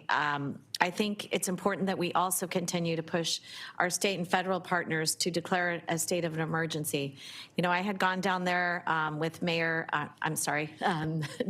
Deputy Mayor Duncan and also Mayor Aguirre to a press conference. I'm just shocked that it still hasn't happened yet. I mean, it really is unbelievable. And how many people are affected in the South County? It's honestly unbelievable. I still am baffled by it. And every single day, I mean, having the beach closed over 1,000 days, I just don't understand it. Anyway, but to our executive director's information, I would love to see, when I had brought up earlier about the having council look at the Transnet vote at the time of us changing it, whether it would be a weighted vote or it would be the standard at the time of passage of Transnet. I think an outside counsel on this that represents the member agencies would be a prudent thing for them to do. Thank you. Yeah, and last but not least, Happy Hispanic Heritage Month, which begins on give me a second. I saw her. I just want to make sure I don't forget. Hispanic Heritage Month, which begins on Sunday, September 15th. And so we're going to make sure we continue to honor diversity and work together and for a more inclusive future as well. Councilmember Duncan? Thank you. Just briefly, in regard to the trip I just returned from Washington, D.C., advocating on this issue of the funding for the Tijuana River Valley situation and the transborder sewage flow remediation with the plant. So there's 4 particular bills that we were advocating on. One of the bills I mentioned earlier, which is the funding for the IBWC and reconciling the Senate and the House bill, I believe that'll happen.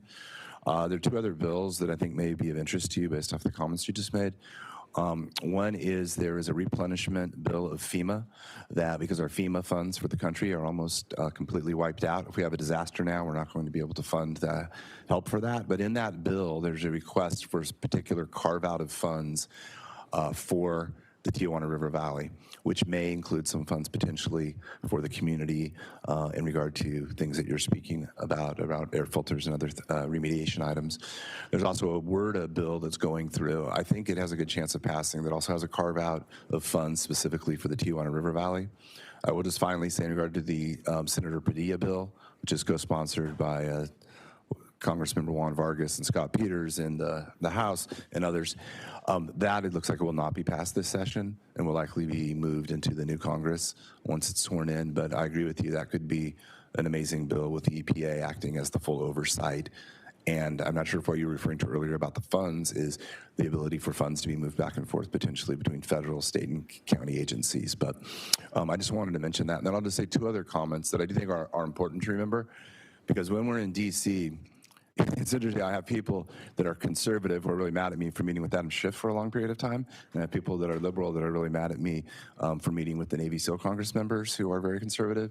But in order to get anything through Congress, you have to have the most conservative side, the most liberal side, and then the San Diego stakeholders. So that's what I believe. I just wanted to state that there's large support in Congress for helping us now beyond probably what has ever existed previously. So, thank you.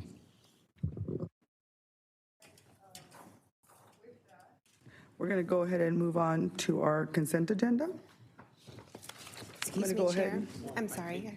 Quick question. Oh, okay. Are you using? Yes. Your name is not on here, but go ahead.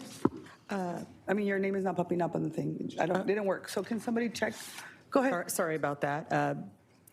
It says I'm on the queue, but anyway, thank you, Chair. I just had a question for you, Chair. Approximately how much are those air filters? What are they running? We were able to get quick procurement, and it's about $200, $250 per. It's the actual air filter and two refills is what they're called. Yeah. And they are energy saving, so that it doesn't impact people's electricity bill. It's the equivalent of just like one light bulb. So $250 plus 2 refills. Mm-hmm. Okay, thank you so much. You're welcome. I know more about filters than I've ever met. I mean, more than I ever wanted to know in my life. But, anyway, we'll continue on. I can have a side conversation about this. We're good. Okay, with that, I'm going to go ahead and move over to our consent agenda. I'm going to open it up for public comment. Also, I'd like to let the members of the body know that on the consent agenda, item number 3 was amended by the executive committee to amend the agenda for September 27th. And those virtual public commenters, I would like to remind you to please state the number of the item or items of which you are speaking on. I will call in person first, Mark, followed by allegedly Audra. Mark, please come to the podium.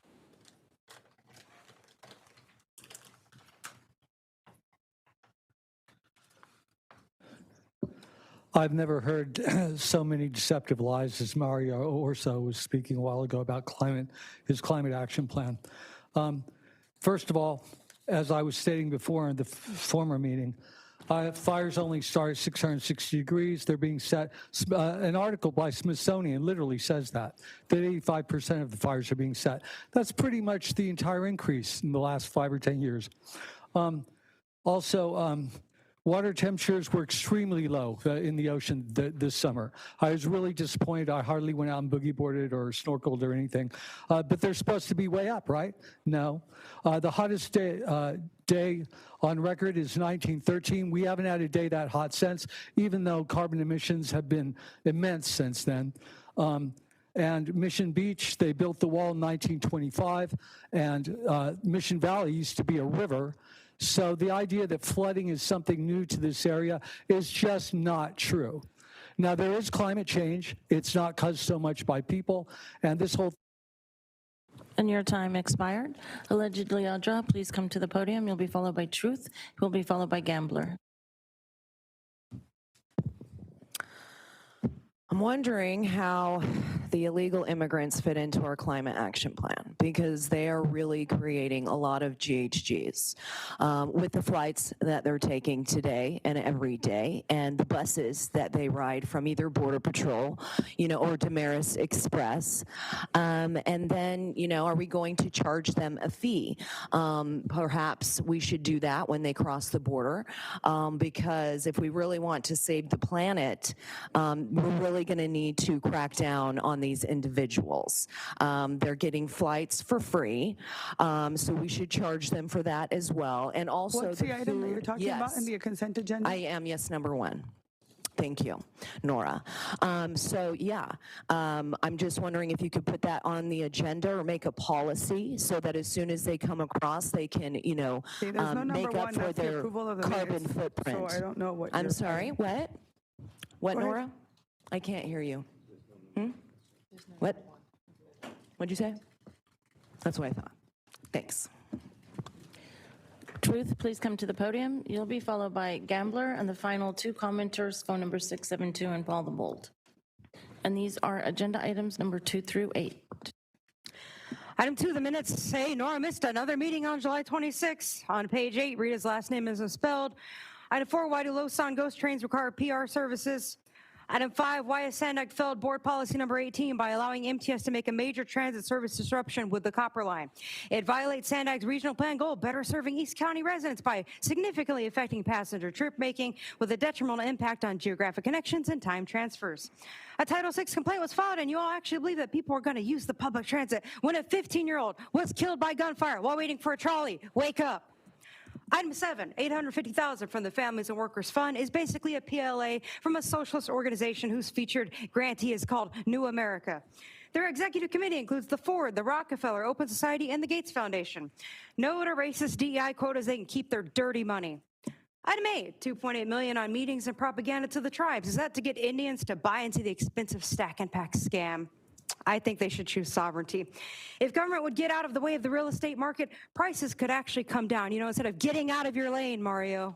Thank you. Your time expired. Also, I'd like to let the members know that we will correct the spelling of Rita Clement's name before we repost the minutes when they're approved. Gambler, please come to the podium. You'll be followed by phone number 672 and the final commenter, Paul the Bold.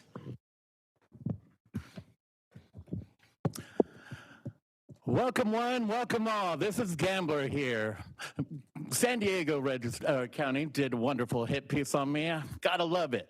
So I also noticed that Michael Vu is now demoted, which is awesome. So let's go ahead and talk about all you guys is using basically a bunch of BS to push your agenda. I'm going to ask you, Justin, to tell me what items you're speaking to. 2 through 8. You guys use false information to push your agenda, and I'm getting really tired of it. And I would like you guys to stop. I mean, hell, you had to make up shit to go ahead and get that restraining order, so let's be honest with each other. Once. You also demoted Michael Vu, so you all recognize that there is a problem, but you don't want to admit it. So be wary that there's a lot of people looking at this next election. Election fraud will be found, and the people responsible will most likely go to jail. Not by me. I just wanted to make sure San Diego County was going to hit most of the brunt of that.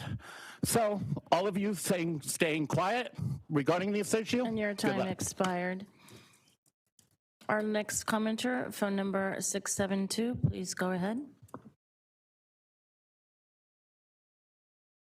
Before my time has started, I'd like to point out to the clerk that I was skipped on my non-agenda the last meeting. Anyways, okay, now I will start. And yeah, I'm speaking on 2 through 8. It's Consuelo, by the way, 672. Anyways, so yeah, happy Hispanic Heritage Month. Nothing like honoring the mostly Hispanics down south, like passing the blame onto the others and continuing just discussing solutions instead of taking real action. And I know it's like a Band-Aid, like everything else government does, but in order for every home to have a filter in each room, Nora, you might want to consider giving up the security and the gas guzzler that you have drive you around. I mean, it's $42,000 a month. You can totally donate that to these people to have every room with a filter. Again, I know it's a Band-Aid, but the fact is that nobody even really knows who you are. So the fact that you have security and a gas. Your time expired. Our final commenter, Paul the Bold.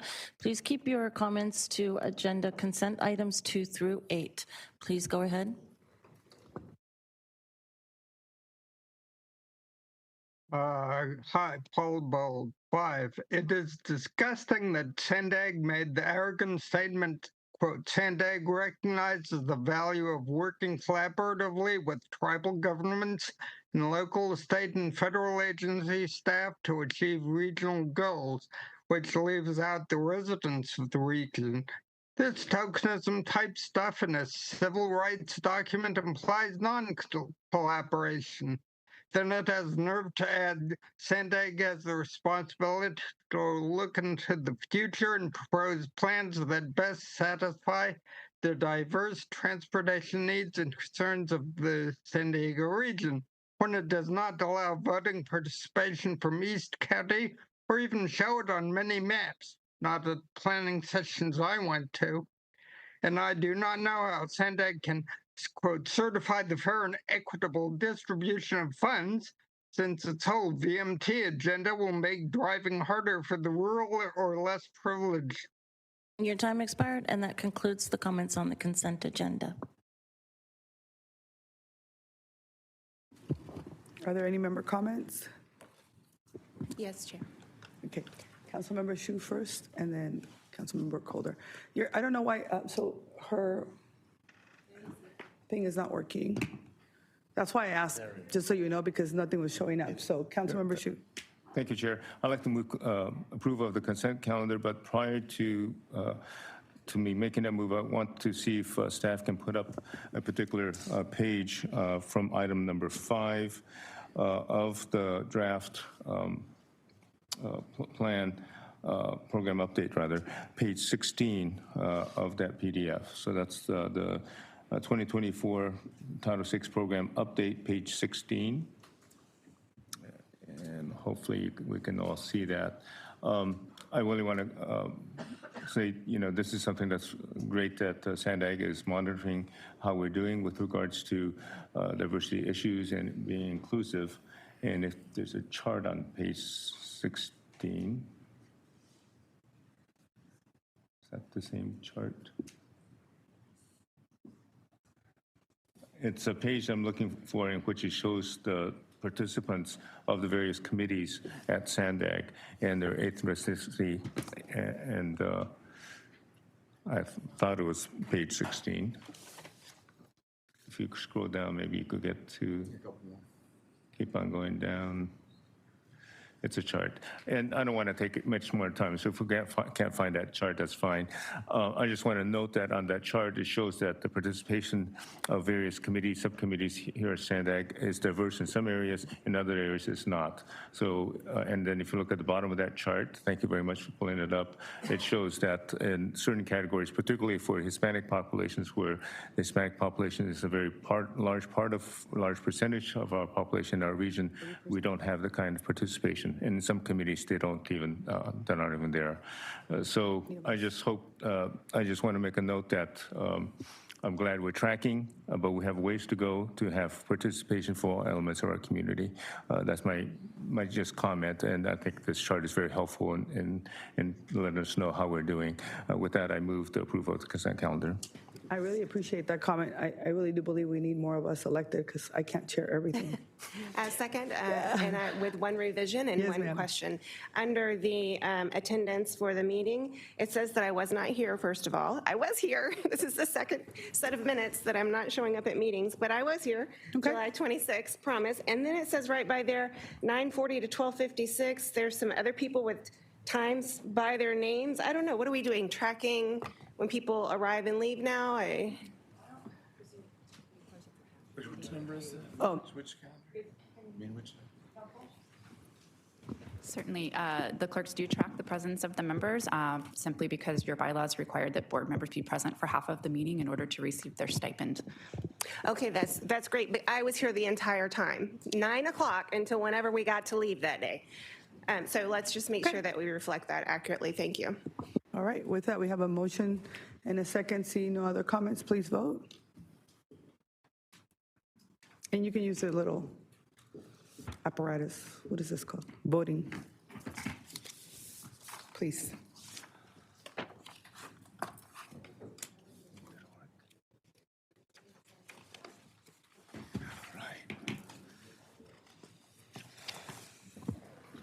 That motion passes with 16 yeses and 3 absences.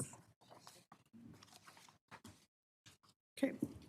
Next item on the agenda is our report from the fiscal year 2024 annual investigations. I'm going to go ahead and turn it over to Courtney Ruby, our independent performance auditor.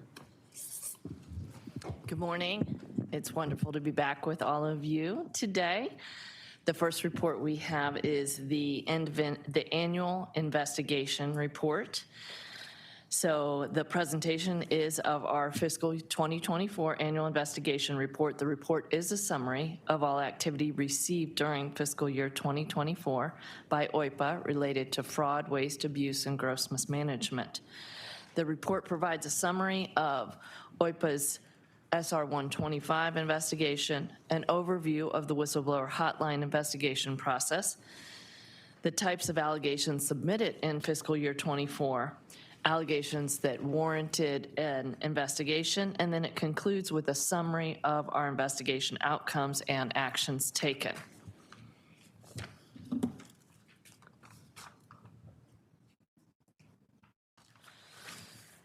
So I'll go through the introduction. I'm going to briefly touch on the OIPA initiated investigations, which is State Route 125, talk more about the whistleblower hotline purpose, investigation, referral process, summary, and results, and then I will take any questions. Per AB 805, the Office of the Independent Performance Auditor, which we affectionately call OIPA, is the official body of SANDAG to investigate potential fraud, waste, abuse, and gross mismanagement. Investigations can be initiated directly by myself or upon request by the Board of Directors or the Audit Committee, as well as complaints filed through the whistleblower hotline.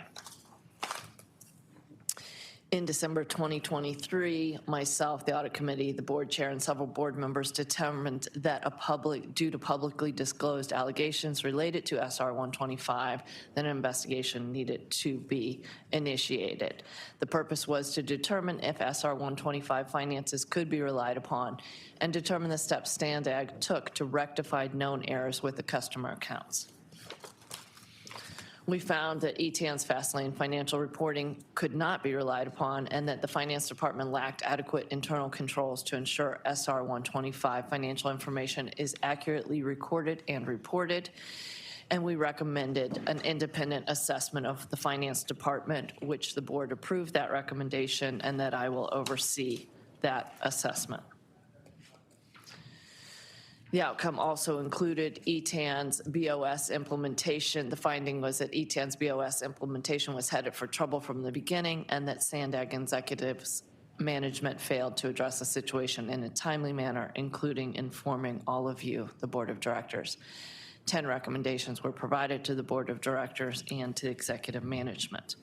We are currently wrapping up a companion investigation requested by the Board of Directors and the Audit Committee to evaluate SANDAG's leadership knowledge of ETAN's performance issues, and that will be presented in October to the Audit Committee. I want to note that when I came on board, it was really important to me to bolster the whistleblower hotline program in the annual audit plan that I presented to you all in July that had been approved and forwarded on from the Audit Committee. 2 of the strategic goals are related to the whistleblower hotline program. One goal is the detection and deterrence of fraud, waste, and abuse, and that includes performing timely investigations in the areas of fraud, waste, abuse, and gross mismanagement, and prioritizing resources based on potential impact to the organization, the public, and stakeholders. Another goal in the annual audit work plan is the enhancement of the whistleblower hotline program.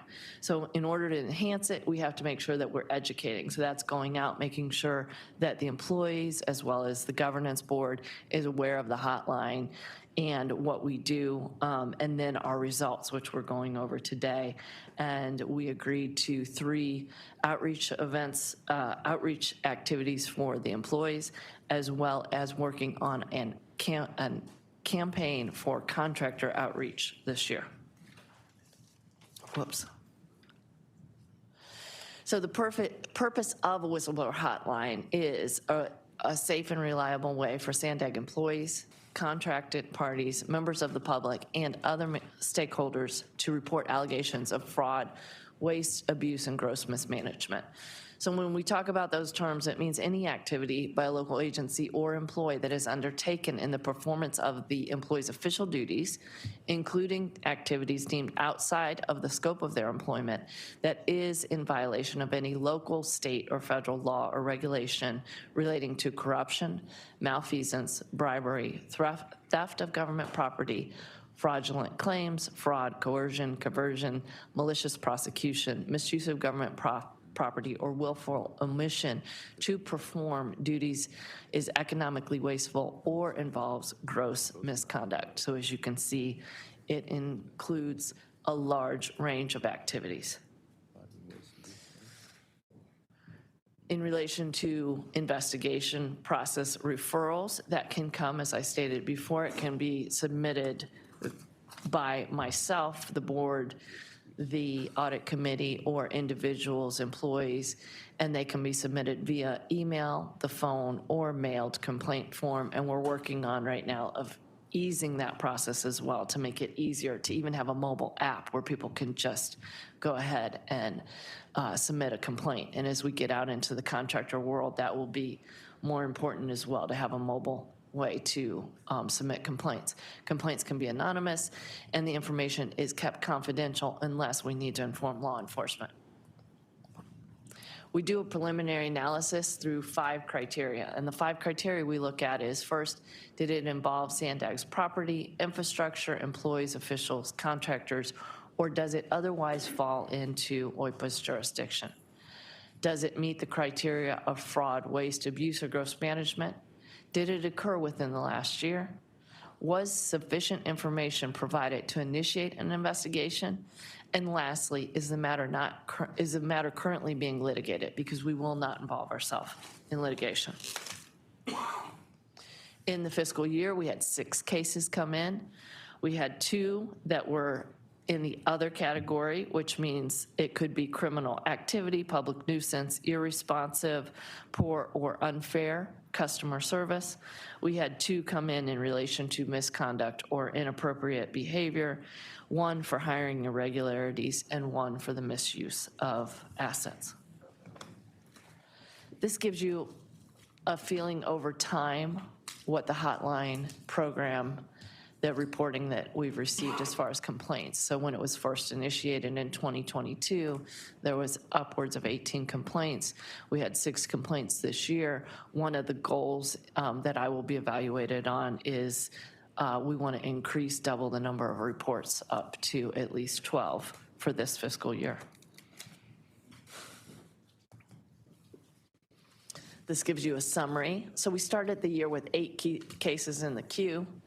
We received 6 more during this fiscal year. We closed 12, and we ended the year with 2 open cases. The cases were closed for various reasons. 2 complaints were not substantiated. 1 complaint had multiple allegations that were either not substantiated, refuted, or out of jurisdiction. 2 complaints were forwarded and closed after preliminary review to determine that it was not OIPA's jurisdiction, so they were sent to an outside agency or an internal department. 2 complaints were closed as they did not qualify as fraud, waste, or abuse, or gross mismanagement, or they didn't meet the criteria, or were in current litigation, lacked sufficient information, occurred over a year, or were outside of the jurisdiction.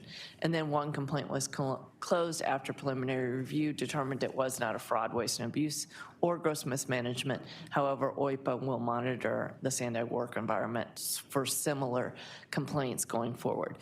The hotline is always a good source to see what trends are going on.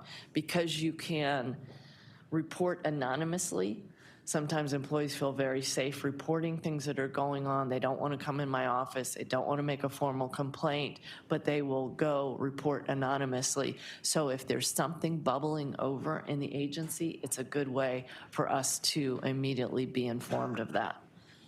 And that's why the employee outreach and making sure that we put more information out about the program is so important.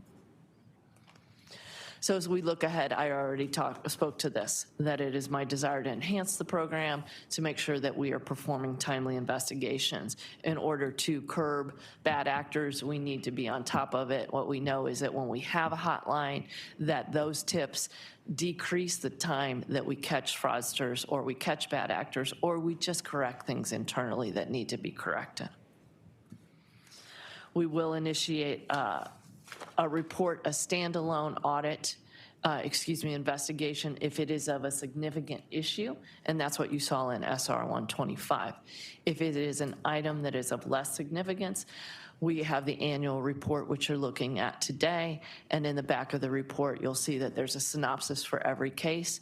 So if somebody complained about something, they can check the annual report to see what happened to the disposition of the case.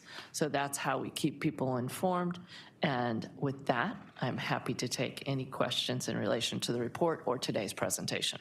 Thank you. I'm going to go ahead and turn it over to public comment, and then I'll come back to our board member comments and make sure, board members, just a reminder, please use this, and if your name is not on there, I will call you. Just let me know. Thank you, Chairwoman. And we have 4 public commenters on this item. Mark, please come to the podium. You'll be followed by allegedly Audra. Yeah, I'd like to inform you now of a whistleblower complaint of gross abuse, waste, and mismanagement. As an example, the housing, 1,000 beds for $440 million over a 33-year period, instead of 3D printing 12,000 rooms and 2,600-watt e-scooters for $30 million. That's a $410 million difference. $30 million compared to $440 million. And the rooms will last well over 100 years, maybe hundreds of years, and can be transported to other communities in case they need to use them or borrow them or for LA or whatever after our problem is solved. Of course, nothing would totally solve the problem until inflation is stopped. But that's 12,000 rooms instead of 1,000 beds for $410 million less. Also, the idea of making the public pay subsidize two-thirds of the rent as more and more people become homeless is absurd and unsustainable because you won't stop the federal. Your time expired. Allegedly, Audra, please come to the podium. Just a reminder on these items, just make sure that these are items that are under the purview of our Office of Independent Performance Auditor, because I want to make sure we're staying focused. We are staying focused, Nora. Thank you. So good. I would like to give this propaganda update just back to you, warm handoff, because it's funny that the reason why we're dealing with the SR 125 was due to it coming out in the press. So it was like, oh my gosh, we got to take care of that. I mean, if we don't, somebody's going to say something. And then you let the bad actors go, right? Like Hassan and Andre. It's good. Just let the people responsible retire and whatnot and just collect money. It's good. And then we just fire Lauren Warren, right, for coming forward with it. So it's like, how is there any trust for anybody to come forward with anything if somebody got fired and nothing gets done about that? And then they have to file lawsuits about that.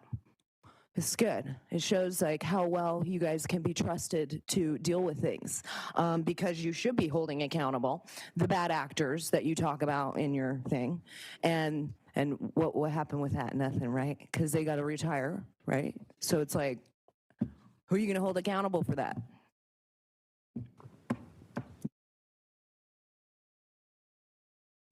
Paul the Bold, please go ahead. You'll be followed by the final commenter, phone number 672.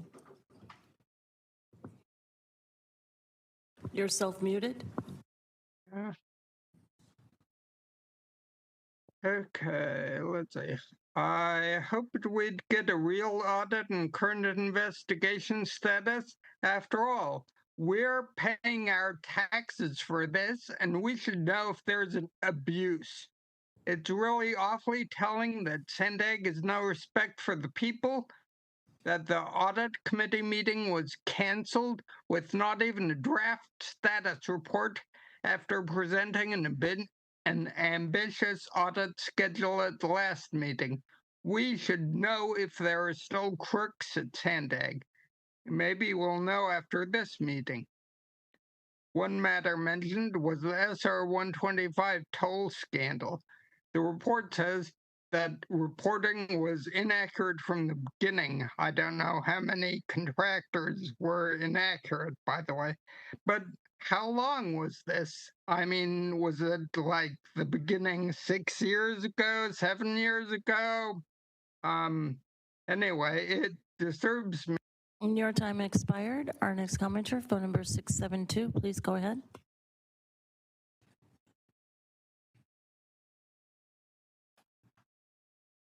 Okay, so whistleblower hotline. This, again, what a joke. I mean, haven't we already been through this? Whistleblower protection, all for show, all to save face from the people who have lost faith in the purposely flawed, corrupt system. Government investigating government. What could possibly go wrong? This local board and other boards within our county are so desperate to gain back the trust of the people. Well, too late. The people don't trust you, and these local corrupt lying leaders continue to try and mislead and manipulate the hard-working, tax-paying citizens. It's sad. It's really sad. What's really sad is that the county citizens aren't more outraged. I mean, outraged enough to show up and speak up. It's really sad, but we'll keep coming back and beating the drum.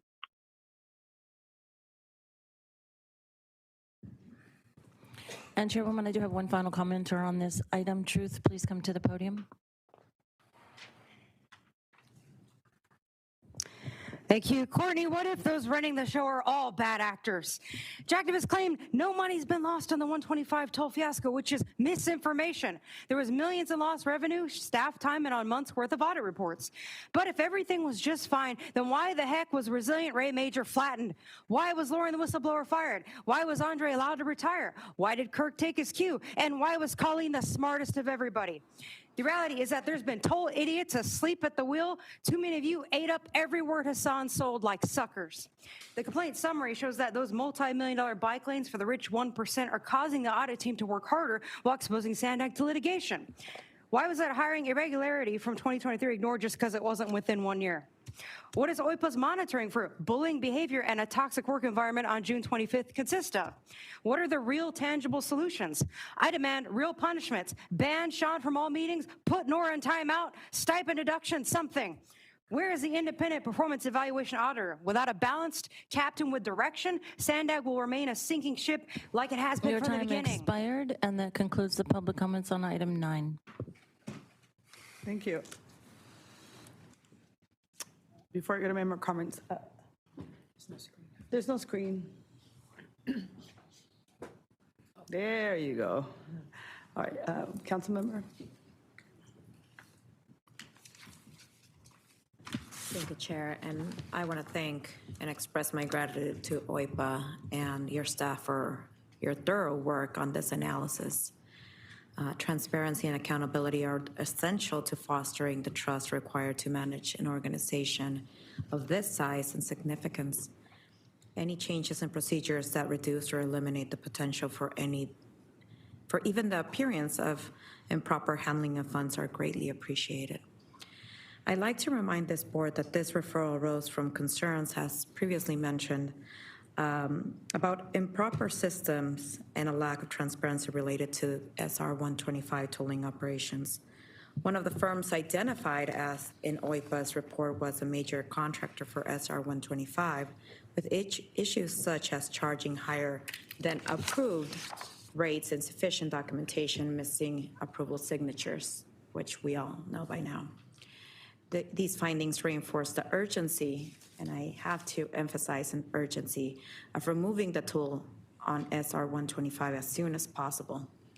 To address the inequitable burden it places on the city I represent, Chula Vista, over 80% of trips on SR 125 either start or end in our city, disproportionately impacting our residents. I thank this board for approving the environmental analysis and equity studies. And as I have mentioned before, once we open the 125, there are many, many people. I even had a conversation with a congressman that says he makes it a point to avoid tolls because he finds them offensive. And when we think about how much we're going to cut down the wait times on 805 and the 5 and cut down on pollution, we have to consider this as a holistic solution. Thank you.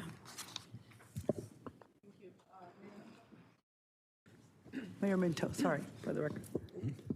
Thanks. You know, when I think about it, the problem really isn't that there was a issue with the 125 and the funding.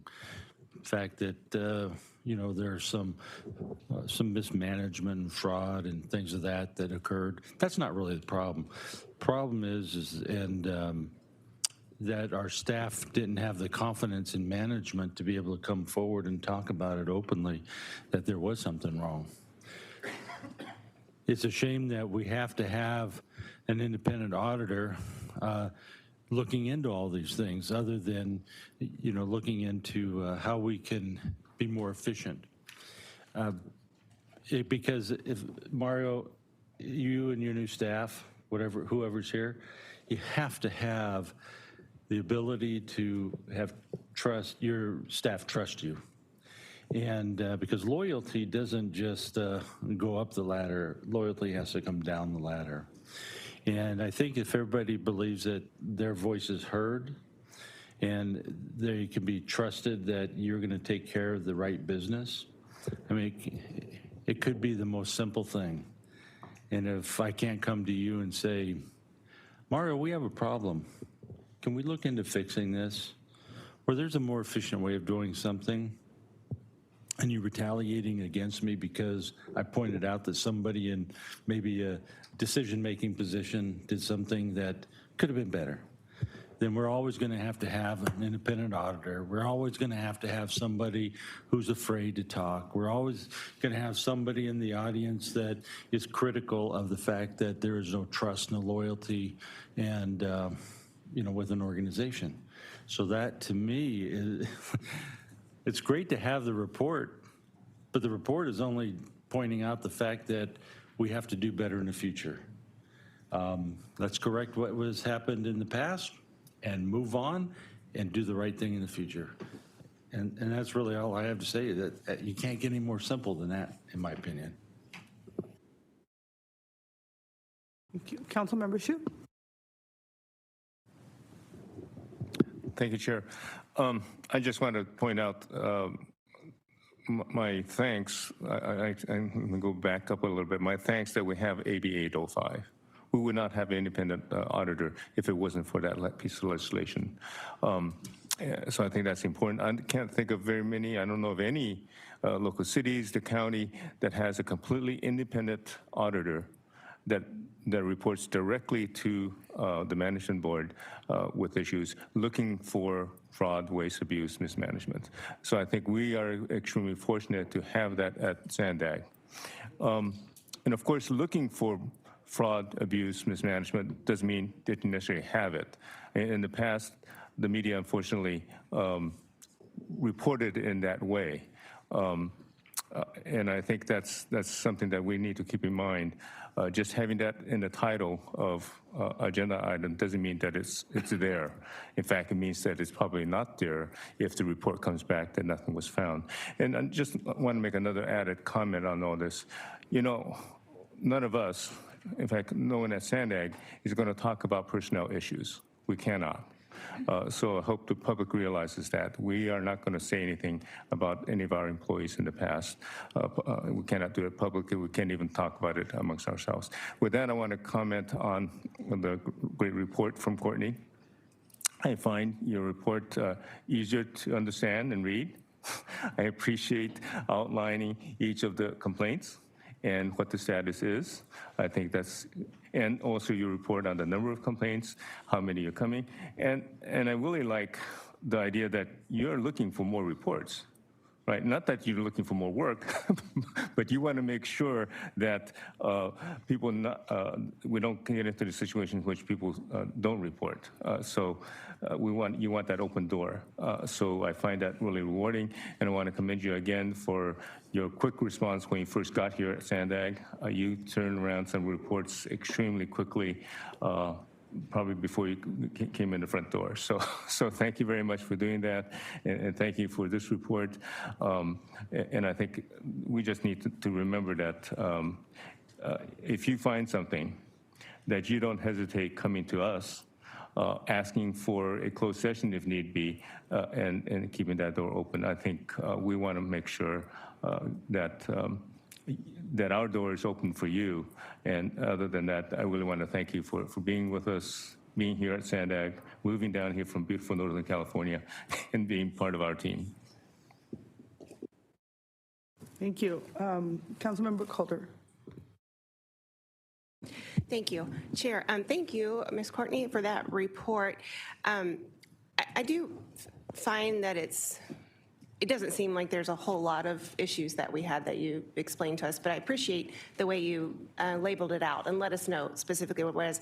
I guess my thing is, so does not belittle your work at all, but in my head I'm thinking, okay, so then now what? Or how does it compare? Or how are we doing against other metropolitan planning organizations? I mean, kind of trying to drill down into specifics of what we're going to do differently so that it increases, I think one of the council members says, transparency for the public, but also, as Mayor Minto reflected, just the staff so that they feel like they're empowered to be able to expose some of the things that are going on. Does that make sense?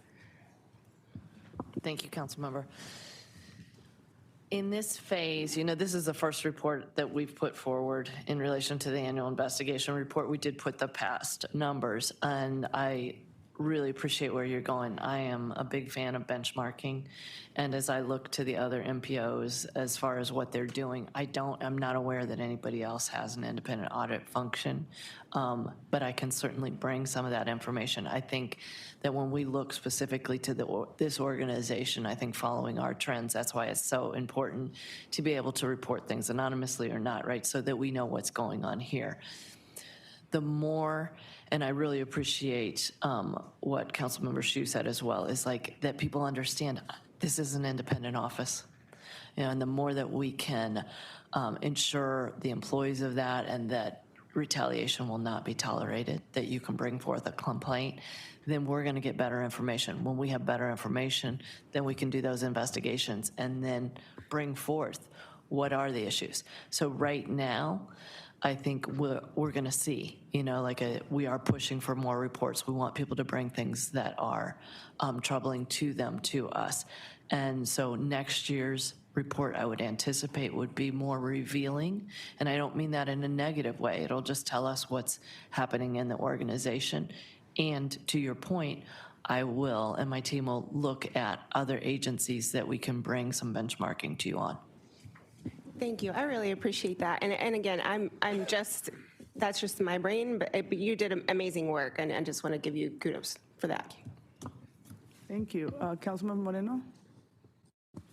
First and foremost, thank you, Ms. Ruby, for all the great work that you have done this past year. Obviously, there were some very shocking findings. And as the chair of the City of San Diego's Audit Committee, it's not often that you find shocking revelations, but that's why we are here essentially, right? Is when an agency is going in the wrong direction, the audit committee or the auditor brings to light the issues and brings it to the board or the governing body, and we rectify it right away. Oftentimes, people get offended. They don't want this to be out in the open. I believe in transparency, and I believe that it is the right for the public to know the good, the bad, the ugly, everything. It is their right to know. At the end of the day, these are tax dollars that we're working on, right? So they have every right to know. The 125 continues to be concerning to me, and I want to quote, "The investigation found ETAN's fast lane financial reporting cannot be relied upon, and that the financial department lacks adequate internal controls, including proper review and supervision to ensure that SR 125 financial information is accurately recorded and reported." The report recommends an independent assessment of the financial department's policies, procedures, and practices.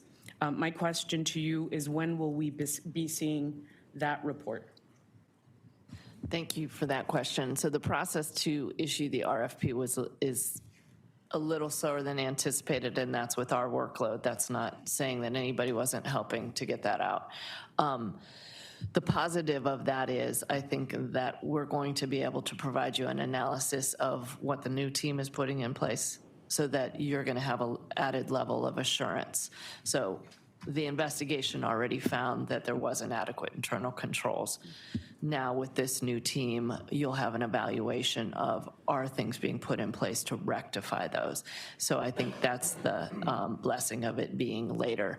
I anticipate with issuing the RFP, which is not out yet, and then getting the report, I was hopeful that we'd get it by January, but I think we're probably going to be in the March or April timeline to bring that in front of you. March or April to bring the report back to us. Correct. With your recommendations on policies and procedures and practices. Yes. Is that correct? Okay. And I just want to note for the record that even before Ms. Ruby's audit, I voted no to continue the contract with tolling, the 125, and I stand very firm on my vote. So with that, thank you. Also, the whistleblower hotline is tremendously important for our agency, and I thank you for that part of it, and I look forward to the work that you will be doing for the next year. Are you planning to show us some of the audits that you're doing for next year? We did bring that annual work plan in front of you, but we'll resend it to you, and then if you have questions about it, we can set up a time. Wonderful. Well, I appreciate your work, and I thank you, Chair, for the time. All right, that was an informational item. I see no other comments from my colleagues, so I'm going to go ahead and move on to the next item, so that we're going to have a discussion on item number 10, which is the contracts, invoicing, payment process, audit, and management response. I'm going to ask Courtney to provide the report.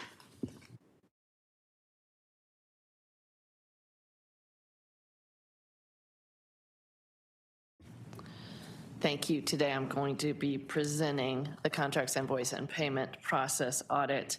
Again, I am the IPA, the Independent Performance Auditor. I'm joined here with my team today. Everyone had a part in this audit. The Deputy Performance Auditor, Lloyd Carter, as well as Crystal Crescenza, Christopher Delgado, and Michael Ryan, who are CFEs. Michael's a CFE, and these are associate independent auditors. And I would be remiss that I did not mention Doug DePete, who is a principal performance auditor on the last whistleblower and investigation report, as he is the whistleblower program manager. So I apologize on that, Doug. So in relation to this audit, everyone had a hand in it. Typically, this is just a kind of a roadmap comment that in a large audit, you will find an executive summary. If it is not a large audit, and this is not, I do not consider this as far as a number of pages a large audit, I will be communicating to you an executive summary comments in that transmittal. I really want to put on your radar right away, what the issues are, what you should focus in on, because I know sometimes you are reviewing multiple reports and with all the jobs that you hold, as well as the public. So this transmittal letter identifies that we completed this audit of the contract invoicing and payment processes for the period ended July 1st, 2019 through June 30th, 2023. This was in response to the significant audit issues that were identified in Contracts Audit 1 and 2 that was brought before you in the previous OIPA reports. So due to the risks that were there, it was important to go in and look at invoice and payments. The objective of this was to determine the effectiveness of SANDAG's review and approval controls over contract invoicing and payments. The audit findings include invoices processed without sufficient supporting documentation, invoice rates not matching approved contract rates, finance records missing documentation, and invoices missing approval signatures.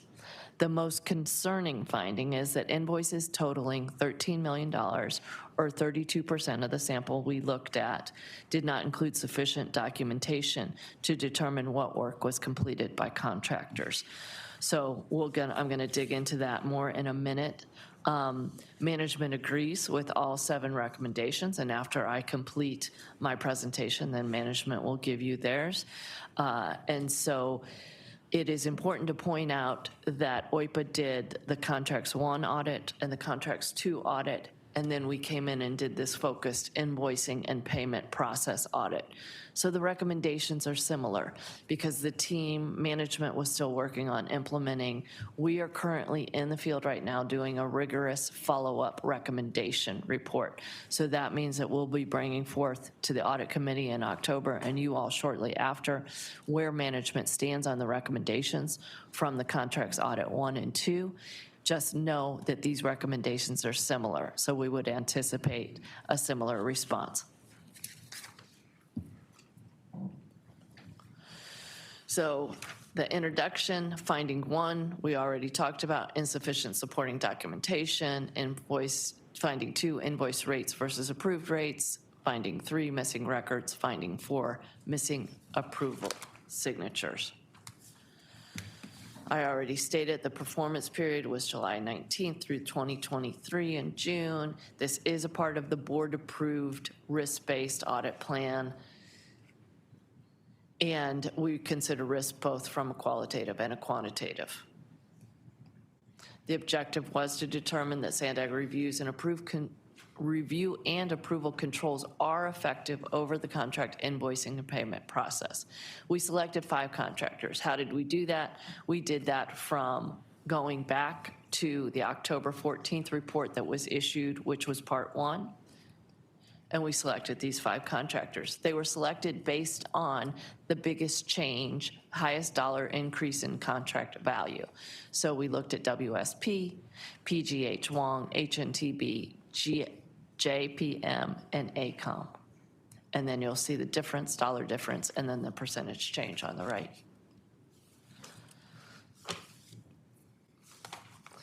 What we know that any organization that is entrusted with public funds must ensure that those public funds are properly spent for the intended purposes. SANDAG must use internal policies and procedures in administering the process of invoicing and payments to do that, and must adhere to all applicable state and federal laws as well as the rules and regulations imposed by various funding agencies. SANDAG must also appropriately manage projects to ensure that the budgets and timelines are adhered to. Public funds are spent accordingly in accordance with contract terms, and that invoices are reviewed to verify completion of work prior to payment. So we looked at almost in the population for these 5 contractors over the audit period that we looked at was 1,700 invoices. We did a random sample of 423. So those 1,700 invoices totaled $92 million. Our sample size selected was 34 million, and you can see that in the chart. I want to make a note here. We had an expanded scope for HNTB from 2019 through 2023.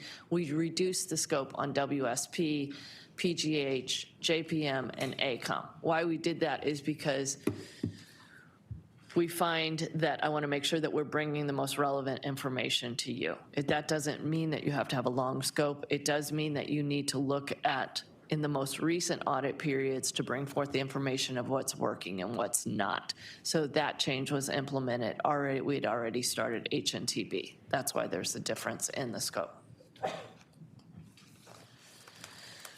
What are project managers supposed to do? So they're responsible for important components of the contract invoice and payment process. They need to review invoices for fraudulent charges, timeliness and accuracy, allowable cost, consistency with the contract terms, and acceptability of contractors' work. They also need to confirm that invoices adhere to the contractual requirements and are approved and signed off on, and then submit those invoices to their manager or director for approval before it is submitted to finance. Finance then gets it and completes several levels of review of the request, documents that are submitted prior to entering the request into the accounting system and issuing payments. So we identified 4 findings. Insufficient supporting documentation was 33% of the issues we identified. 3% was that the invoice rate didn't match the approved rate. There was missing records on 1.42%, and then missing approvals on 4 out of the 423. So when we look at the invoices paid with insufficient supporting documentation, this is the 13 million. Again, this is not, this is consistent with the prior audits. And what we found, that documentation outlining the work that was performed was not provided. Time cards were missing or incomplete. There was missing documentation of subcontractor work.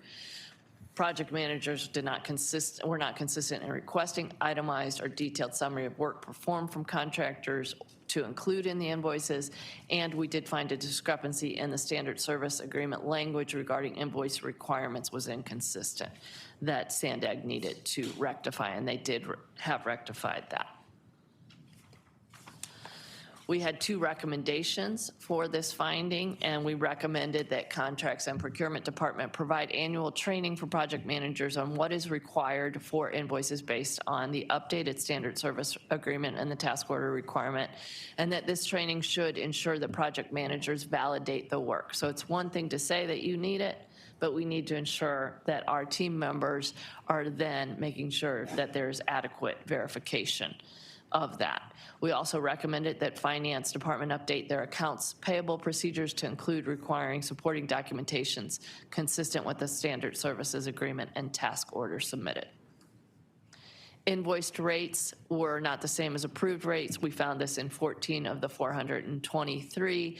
So what project managers did not exercise the due diligence in reviewing the invoices to the most current fee schedule or the master rate table. We found it more issues in the current fee schedule, that contracts did a good job of updating the master rate table. That's more like an Excel spreadsheet, so it gets updated. And then, however, if it was in a contract amendment, that's where we found more of the instances, and we make recommendations to address that. We also found that the department does not have procedures dictating where and how the fee schedules and approval changes should be managed and centrally located. So we want to make sure that the department knows the procedure is going to one place and updating it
So this audit finding is actually addressed with the implementation of that new system.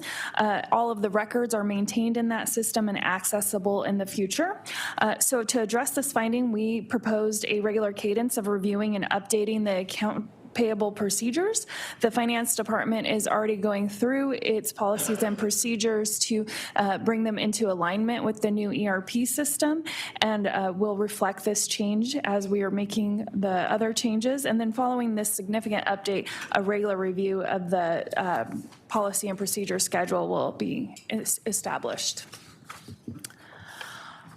On the fourth set of findings, the invoice processing involves numerous employees across the organization that are responsible for different pieces of that process, including documentation, review, approvals, and issuing of the payment. To respond to this finding, we will be updating procedures to clarify the roles and responsibilities in the vendor payment process, so all involved parties are aware of these requirements. As Kelly mentioned, we have a training coming up this month that will discuss these roles and responsibilities. In the new financial system, accounts payable approvals are automated, so the signatures that we were looking for in this audit are actually part of the system, so there has to be two approvals in the system.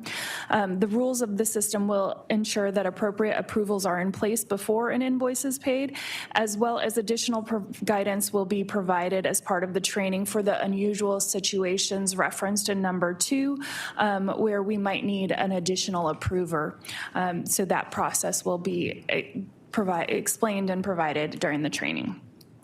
This concludes our update. More details can be found in agenda item 10B, and we're happy to answer any questions.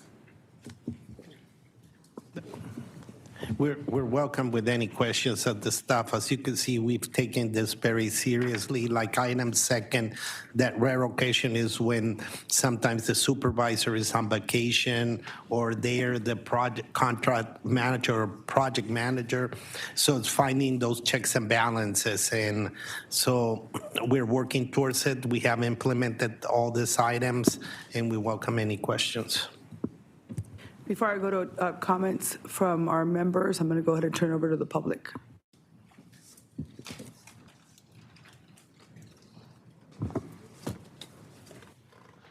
Thank you. For public comments, I have 4 in-person and 2 virtual.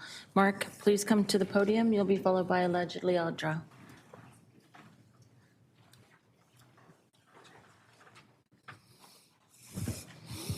I'd like to expound a little on my 3D printing idea. There could be 12 million 3D printed rooms. It would take up about 1/7 of Fiesta Island, which is surrounded by a moat, the bay, to separate it from residents who otherwise might be upset. 12,000 will fit on 1/7 of the island, and e-scooters, 2,600-watt e-scooters, will not overwhelm the transit hubs. There can be multiple restrooms and eating areas and solar charging areas, similar to Hermit Gulch Campground, restroom and showers on Catalina Island, where they have one building that might have 8 or 10 restrooms. Or they could kill 2 birds with 1 stone, putting 3D rooms on southern border with 20-foot-high razor-sharp back walls. They can snap together and they're mobile. Motion sensors and cameras can also house Border Patrol families, and agents can contact other agents within a 5-mile radius or contact the military. County workers can help them get jobs, set bank accounts, and reintegrate back into society. That's 12,000 rooms for about 12 mil, 8 by 12, so they're mobile, 12,000. Please keep your comments related to the Office of the Independent Performance Audit and or the management's corrective action plan. Allegedly, Audra, you'll be followed by Truth.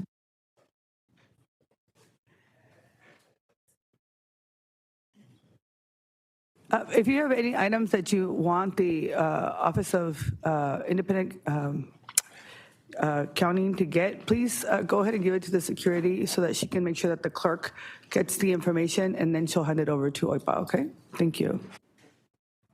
All right. Thank you, Nora. It's so nice. It's just sad because it's like there's so many excuses as to why much of this fraud, waste, and abuse is going on. And again, the culprits are no longer here. So, I mean, obviously it may not take place, but it's a wonder why this was happening. That's weird that you have a mask on now. That just really threw me off. Why, like what are the connections as to what the money that was actually had changed and there was more given than was contracted? Nora, can you pay attention to the people? That would be nice. Yeah, probably not. But yeah, so what is going on with that? Are they, what were the reasons for that? You're never going to find out unless you actually ask the people that are responsible for that. And Andre was responsible for the financial department.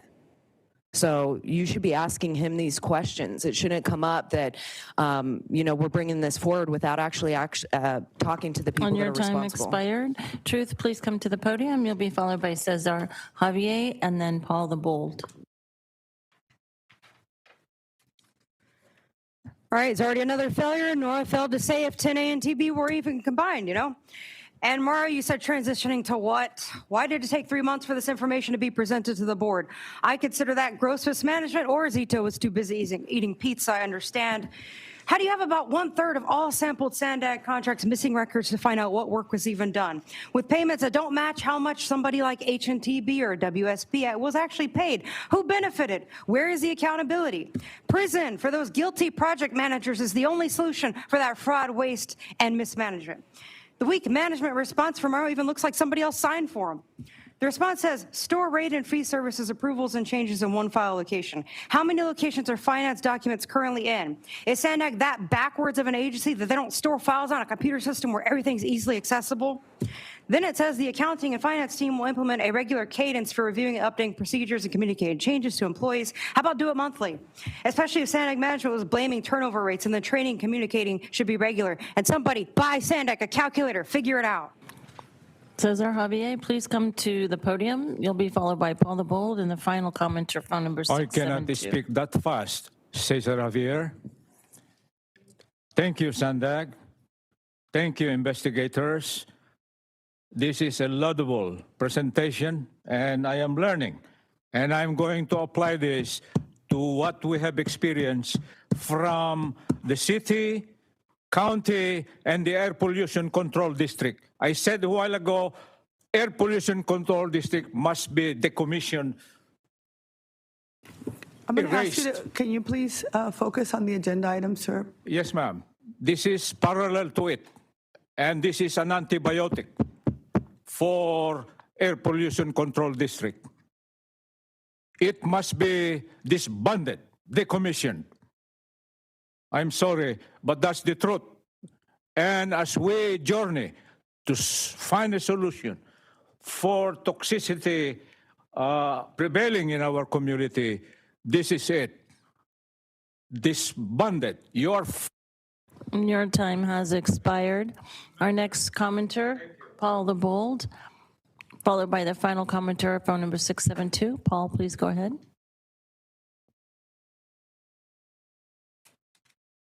Yes. The screen says we're on item 13B. Is this an error? I don't see any 13B on the agenda. Maybe that's why there are so many supposedly off-topic comments. It sounds a lot of things that management is doing, like specifying what an invoice should have, are, first of all, little logical things that everyone should know already, but then, they're like, what should have been done to begin with? I mean, we've heard time and time again, like even the prior audit mentioned all these things. I mean, we need action. Contracts revised, people fired and not just removed. I mean, they're just going to go back and contribute to all this corruption mix right over again. Send When your time expired, our final commenter, phone number 672, please go ahead.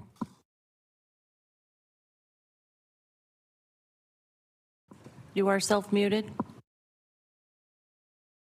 Okay, so yeah, Mr. Sissa, don't be too quick to thank them. And yep, Paul, They only listen in to see if we're off topic. So regarding the audit, and my evaluation of this board is, yeah, you all need to be on suspension or fired. And as far as the climate action plan, first question, besides Shu, who I already know, who here that promotes this climate action propaganda plan, the bus, trolley, or bike to the meeting today? Anyone? Yeah. Anyways, that's all I got. And that concludes the public comments on this item. Thank you. I'm going to go ahead and turn over to member comments. Our first one is Councilmember Luz Medina. Thank you. Thank you very much, Chair Vargas. Thank you so much, Ms. Courtney Ruby, and also our management folks here, Ms. Kelly, Ms. Kimberly. I really appreciate this item today. The information is rich and valuable. The granularity and the detail here is exactly what I am interested in hearing. As far as documentation, my background is in biotech, and I worked in a GMP environment, which is good manufacturing procedures, and we had to document everything. And every single action required 2 signatures. And this was for the purposes of passing an FDA audit. For background, this was for, we were making investigational new drugs that go through clinical trials. And so even if I was taking a volume from one container, pouring it into another, that required 2 signatures. So I think we're going in the right direction. And it's the piece I find the most valuable here is this is now in light, it's in writing, it's documented, it's presented, it's recorded. There will be no excuses moving forward for missing documentation or missing signatures. So I really appreciate this effort. I think it is my hope that down the line, it produces more faith in this organization, more ability to trust what is happening here. So I really appreciate this. And then lastly, even in social media, if you don't take a picture and put it up and post it somewhere, it didn't happen. So maybe, if you're not thinking about it on the laboratory side of things, maybe think about it on the social media side of things. It's got to be documented. So those are my comments. Thank you. Thank you. Supervisor Anderson? Thank you, Madam Chair. Excellent job. Thank you for this. I know at certain levels of management we have people do Form 700s. Do the program managers, are they required to do Form 700s? Do you know? Amberlynn, can you? I'm sorry, I didn't hear. May I respond, Chair? At certain levels of management in the public sector, people are required to do Form 700s. Are program managers required to do Form 700s? They are. So annually, you approve your conflict of interest code, and that dictates who within the agency is required to make the Form 700 disclosures and in which categories. And so what that includes are people within the agency who have responsibility for contractor oversight and selection, including project managers. Okay, well, that takes care of my question. Thank you. All right, Ms. Maxon. Thank you for the great report. I've done accounts payable in the past.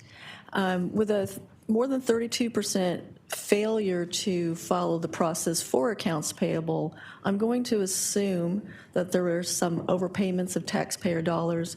And in recommendations 1 through 7, I did not see a plan for recovery or potential recovery of taxpayer dollars. Is there overpayment out there, and how would we know if documentation was not done correctly? Is there a plan for this? Thank you. Thank you. So when we evaluated the invoice payments, this would be with the project managers and contracting whether the information was there. Then it was passed on for payment. So we're seeing insufficient documentation and it's passed on for payment. We would have to drill down further in relation to determine was the work done or not done. These procedures did not go to evaluating whether everything, going back with the project managers, that would have been a different audit. This was looking to see, based on their procedures, are they following their procedures? Is the supporting documentation there? So in order to quantify that, that would be a different audit. All right. Mayor Kentz? Yes, thank you. You know, it's a little bit dismaying to read so many of your reports which reflect so poorly on the practices that this agency has been operating under. And this is certainly another one of those. You know, the challenge of being a contract agency is significant, especially given the dollar amounts that Sandag contracts for. But ultimately, there's no excuse for some of the problems that have been identified.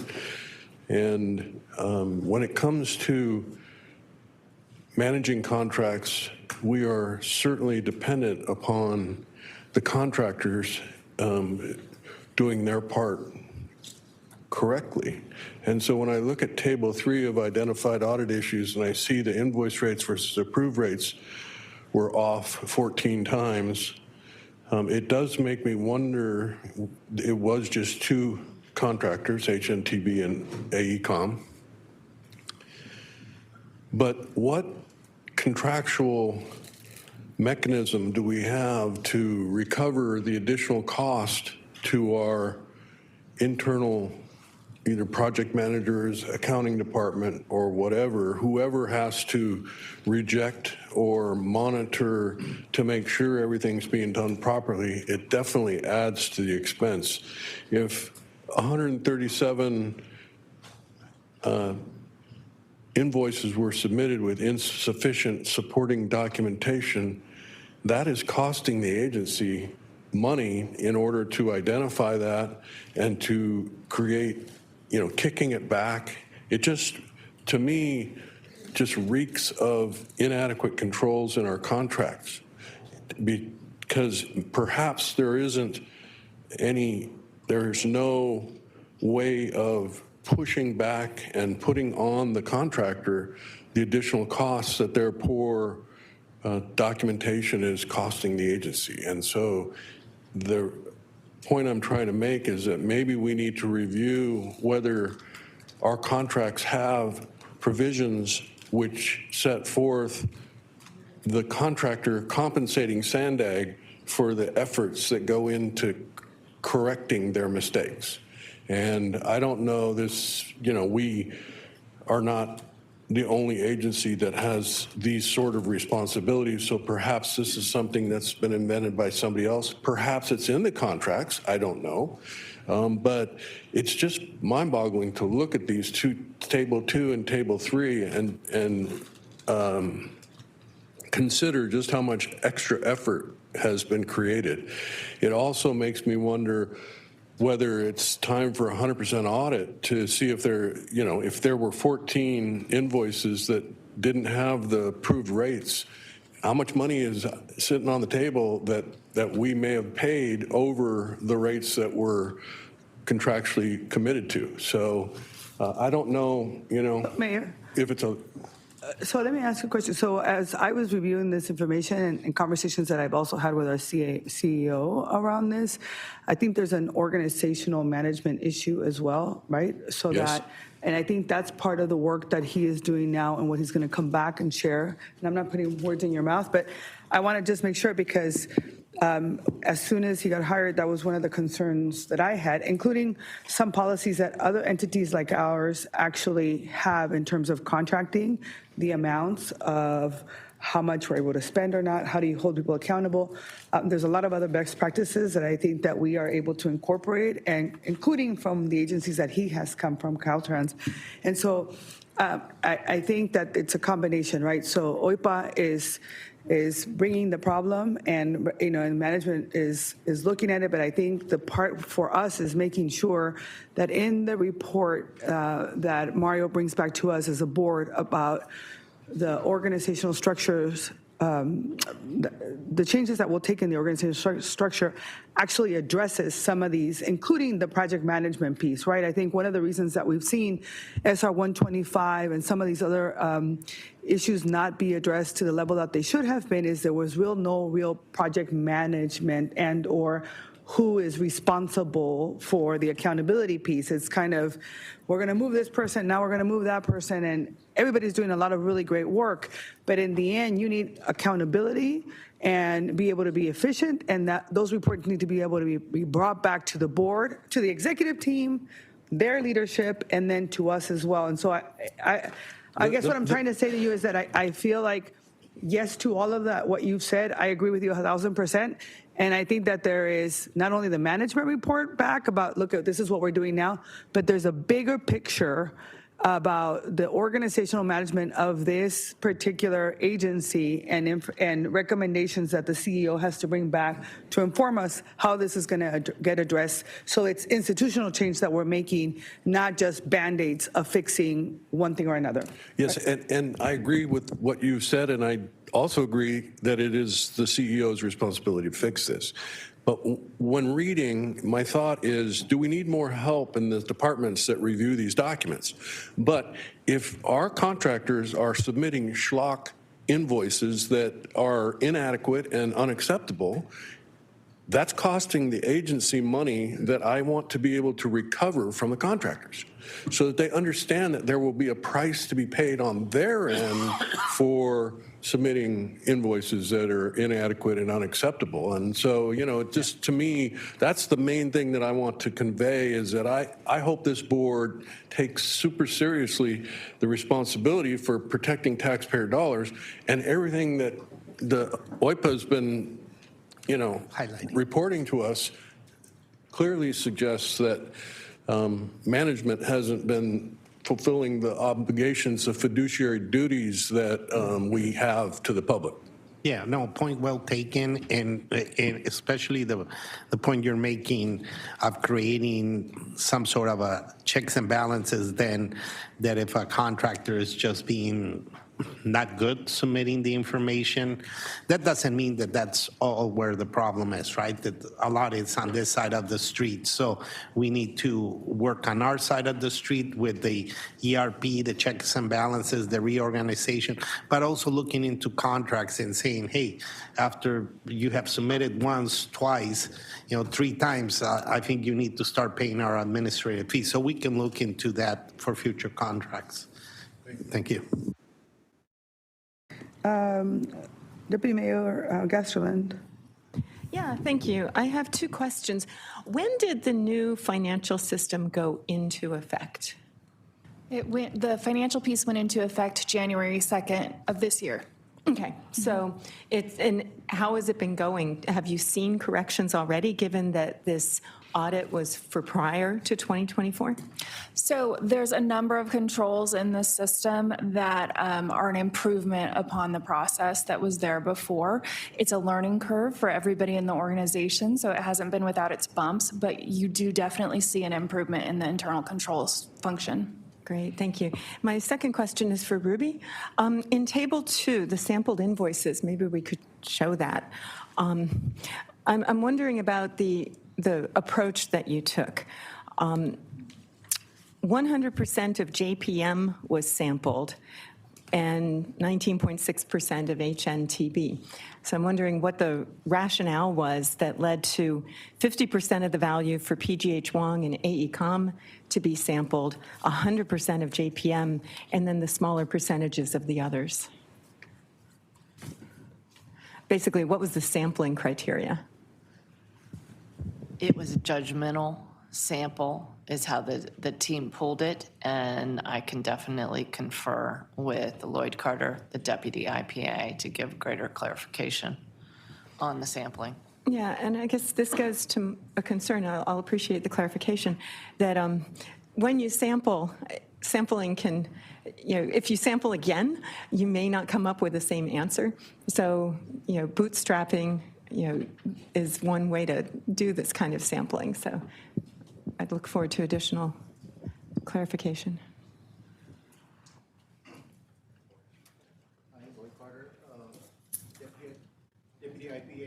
The sampling size for 100% for...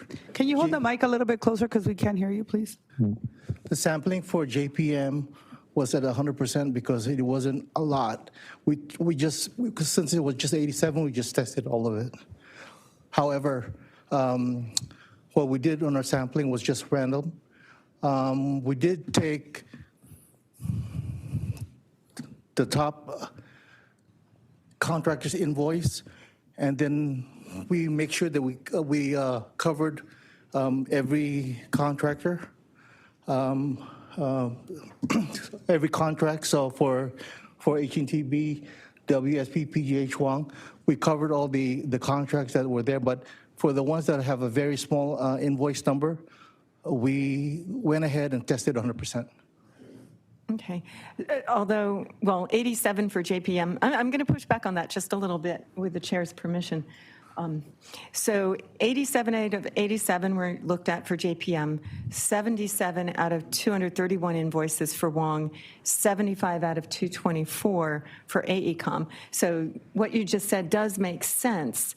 However, given the discovery, if you will, of 32%, nearly a third, having incomplete documentation, perhaps there may be merit in sampling again some smaller number from each of the 5. Well, I guess you don't have to do JPM anymore, they're fully sampled, but from each of the other 4 and asking, does that 32% hold up? Or is it actually a little bit more? And I would wonder about trends. Do smaller invoices tend to have less documentation? The larger invoices are more completely documented? Those are the kinds of questions that would be sensible follow-up questions, and that would also follow up on what Mayor Krantz was asking about. Thank you, Terry, for the question. So in a performance audit, we're really going in to look, is the system working or is it not working? And when we evaluate this, we looked at large invoices, we looked at small invoices, right? But the takeaway when you look at the population is it's not, the system's broken, right? So we can go in and audit more. When we look at risk and we look at how the organization is operating, and very much to what the CEO said and what the chair said is, there's greater organizational issues that cause, right? So oversight is a critical aspect. We have the function where you have independent oversight.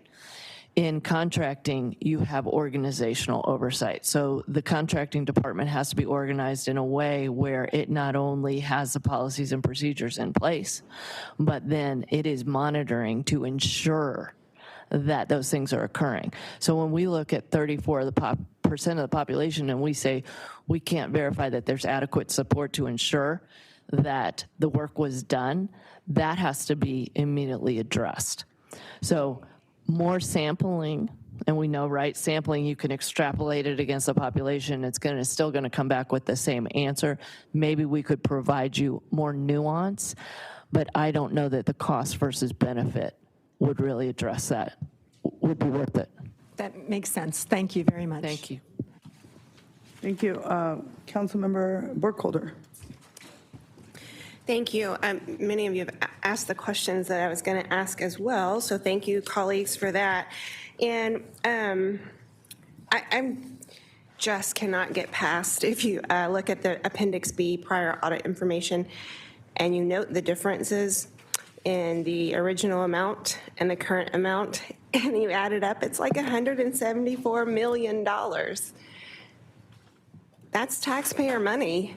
That is a lot of money. So I appreciate my colleagues' attention to that, and I'm very interested in recouping some of this and how we go forward with that. That's not your ball of wax, I get it, but it's shocking. If it were private businesses not doing business with the government, they would be out of business. And to your point, Councilmember, I just want to say, it is our ball of wax. Our ball of wax is to make sure that we stop this, right? So I just want to say, currently we have an audit going on of HNTB, right? We're going to be drilling down on the process and how contracts were moved through, how task orders were moved through, right? We have a sole source contract audit going on as well, right? So we are trying to get at this at different angles, right? Because we want to understand the comprehensive issues that need to be dealt with. So I appreciate share that. your concern. And I was actually referring to recouping the money as not something you go out and do, but no, we have got to get to the bottom of that because, HNTB, everybody knows, Let's Go San Diego Measure G campaign. Did we fund some of that? I mean, because I'm not real happy with that if that's the case. I think that was just the biggest shocking thing, but the other thing is thank you for recognizing that we do need to put controls in to mitigate these situations from happening. And there was quite a bit of turnover and different things going on within the agency. It still doesn't excuse the reckless waste of taxpayer money. So I appreciate the attention, and hopefully we'll get more information as the days go by with the audits that you're doing. Thank you. Councilmember, she left, okay. Councilmember Fisher. Thanks, Chair. Appreciate the report. Really happy to hear that the ERP is online and has been for a few months. Obviously, in the situation we've been in, looking back is to the past is going to help improve the future. But I hope this time, next year that we're looking at the ERP and how that performed, because I know it was a lot of work to get put in. And I agree with Mayor Krantz with, dealing with our contractors. Obviously, you deal with contractors or any type of business on a consistent basis, you kind of become lax, it becomes a casual relationship. I definitely think that our contractors really have to understand that we're not going to do business if they do things that perhaps we're too casual or familiar. And again, to Mayor Krantz, I think we just need to stop the schlock with our contractors. Thank you. Mayor Jones. Thank you, Chair. Okay, so in the original letter that you wrote to us, it says most concerning is the finding that invoices totaling $13 million or 32.39% of the sample size did not include sufficient documentation to determine what work was completed by the contractors. Do we know now if the work was actually completed or not? I'm unclear of that part. So the system is broken, right? It goes back to there isn't that information available. So in order to go back and look at those, right, if you wanted to identify if there's more information or to go back to the vendors, that would be a management, if you would like management to do that. But that is not, we're looking at the higher level, and you may want a response from management and not me on this, so. Right, yeah, whoever can answer that question, I mean, do we even know at this point in time if that work has actually been completed? Well, based on what the project managers approve, they are vouching that it was done. We can go and double check on all that work, and it could be from a plan set to actual construction. So we could do a random check, and we can work with OIPA to help us kind of select and verify that. Well, it seems to me that seems like a minimum thing we should already have thought about if the work has actually been done. I mean, there's been discussion about our management, our project managers haven't done their job. Well, we know for a fact HNTB has not done their job when they were managing contracts for us. So we already know that that's been a failure. So, and yet we've paid them a lot of money, millions and millions of dollars, and we have an audit going on with them right now, and we're still using them. And I find that, to Councilmember Burkholder's discussion a little bit earlier, I find that baffling. So, on the, this is all a random audit, so it's really only a fraction of what actually we've paid out. I think, the fact that, going back to the prior audit information, we've got between 46 to 99% change in original contracts and then what we've actually awarded, the current amount that we awarded. That's a lot of money. And so I guess my question would be, and, Mayor Krantz had brought this up, if we, and just a quick question before I get into that, am I clear in understanding that we have not ascertained whether they actually have, if we've seen an improvement from when the audit was completed? I think that was the audit that was done in 22 to now. Do we know if there's been an improvement and anything has actually changed since then? So what you will know shortly when we have the corrective action plan, the recommendation follow-up plan, then you will have OIPA is verifying. So if management has said, we have addressed the recommendation, we've put it in place, then we go through an annual verification process, and then we'll attest to whether it's implemented, partially implemented, or not implemented. Okay, so if we come up with these new regulations and processes, what happens in the interim? Because I'm going to give you an example, because on the management action plan, it says, for instance, there's a due date of invoice rates versus approved rates of December 31st, 2024. In the interim, between now and 2024, there's not a new process, but are we still going back and double checking and looking at that information? Because if I was doing things that were not proper, and I'm a contractor, I would use this time, knowing that there was if no one's paying attention, I would use this time to actually do whatever I've been doing all along. I mean, I would think that would be a prudent thing that they would be thinking. So I want to make sure that in the interim, we're not just saying, okay, well, nothing's going to happen until December 31st. And I'm not saying staff at all. I'm not saying that at all. I'm just saying, is it a possibility of something like that? Because I want to make sure if we have to look, if we don't have a process actually in place, that we're doing something else to make sure that that's not happening. Mayor Jones, thank you. And just to clarify, and I think this is a good clarification when it comes to recommendation, we go in and we audit and we find deficiencies, right? It is management then that should be addressing that. Just because we say this is a recommendation and you need to address it, then the directives that come from management, to your point, to address the gaps, that would be how management would then address that. So I'm going to leave it to management to address that. That makes sense. And I can answer some of the items that we've done. Just some examples, sole sourcing. We have a weekly check-in with contracts and myself, and we evaluate every single sole source request. And we go and we make sure that it's a ballot request. Sometimes they're almost finished and they just need to get a little bit more time or budget to finish the work that was done. Okay, if it has merits. Contracts were being put out with optional multi-phasing, meaning you get a contract for the environmental phase, and for whatever reason, engineering, public information, whatever, and then it had an optional extension for the future phases, let it be design and the construction. We stopped that. So now if you're going to work on one phase, that's the only thing that contractor is going to get, and they're not going to get any other phases. It has to be competed and interviews and their proposals need to come in. Those are just a couple of examples that we're starting to put in.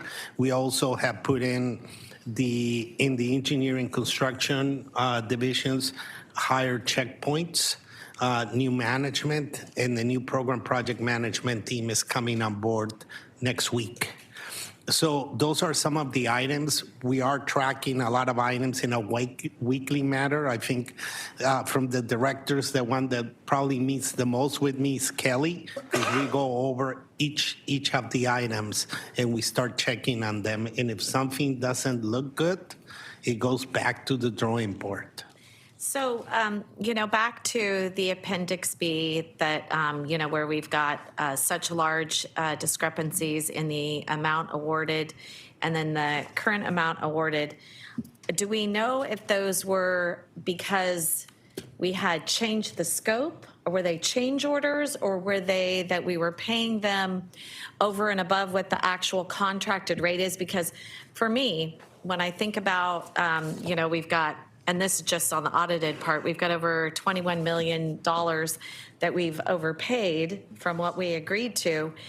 Is that because we paid them at a higher rate? And I agree with Mayor Kranz.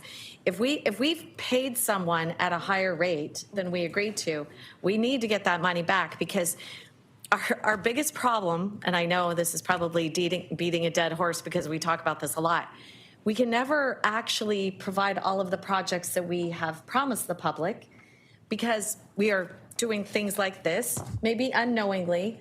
But if we're not making sure that we have gone back to say, okay, for the last, we know for sure many of these, we've overpaid people. Have we overpaid because the scope changed, which in some cases might be okay if we didn't realize, but it always costs more when you have to have a change order? Or is it because we've literally, and I'm just going to use a round number, we've agreed to $100 for an item, and we're now paying $200 for that item? And I guess that, to me, as a board member, that is really important to me, to find out what that actually is. Have we overpaid on all of these things, or has it been a change of scope? And is that scope, does it make sense? I don't know. I think all that clarification is important. And Mayor Jones, I just want to point out, so the exhibit that we put in was showing that those are the 5 contractors that we would pull our sample from. So the audit 1 and audit 2 would go into the evaluation on some of those changes. So I can dig into that more, and then I can reach out to you. But I want to make sure that we don't, the findings in this audit are related to the 423 in the sample. When we look at the appendix, that is an exhibit from part 2. So that's going to have different meaning than what we're talking about here. We want to lean into the exhibits in particular for this audit. Yeah, that's good. That's good information. I guess, again, back to the point of, I think Councilmember Gasterland had said this, that even though it's random, there could be another random that proves up the same exact findings that, like moving forward. So just to, get all of the information that we possibly can, because the fact that this is happening, and listen, I have every faith, Mario, that you'll be able to turn things around. And Sandag staff, I know we have a lot of new finance staff. We just need to bring back our credibility, because we've done some things, and it's proven up here that we've done some things that were not on the up and up. We have overpaid. The reasons of overpaying, I think it's kind of unclear, maybe, at this point. I think once we delve in more to HNTB and that sort of thing, I think it will be more helpful for us to be able to figure out what it is and give you the tools, whatever those might be, to figure out, has there been fraud? I don't know. I wouldn't say that hasn't been ruled out. I'm not saying there is, but we don't know for certain, because why were the changes happening? I guess that's... Mayor Jones, can I just clarify for a moment? The original award amount versus the current award amount, those are all based on approved, authorized amendments to a contract or to a task order. And so those come through my department. We look at them and make sure they're in compliance. Now, might some of those have been cardinal changes? Certainly, because in those particular vendors are working in our large A&E contracts.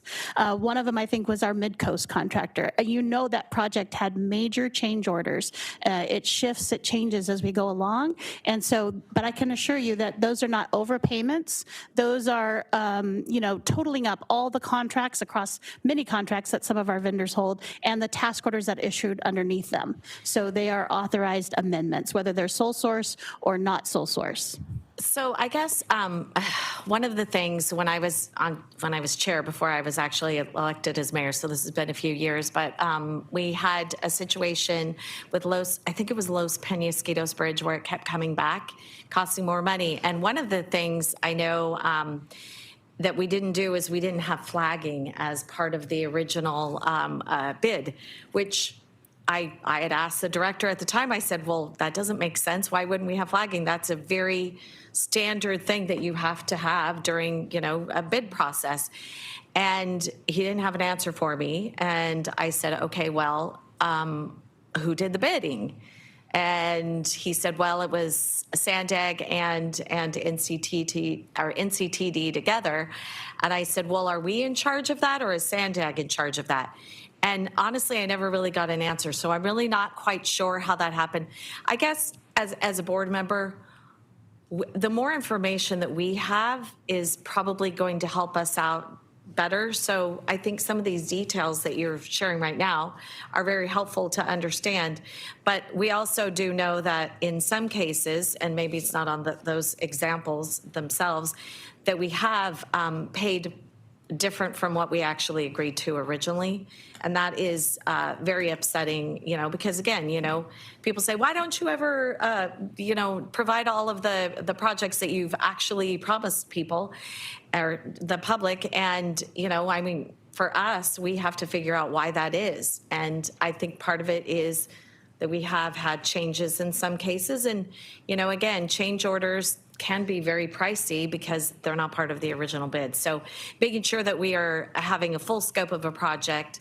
And I know in Mid-Coast that wasn't nearly possible. But anyway, I just wanted to give you some of my observations. But I am looking forward to everything that comes back to us, having as much information as possible, because if we are not always understanding everything because we don't know if we have all the information, I think it's even more problematic for the public, and we really need to get that confidence in us back. Thank you. You're welcome. Councilmember Shu.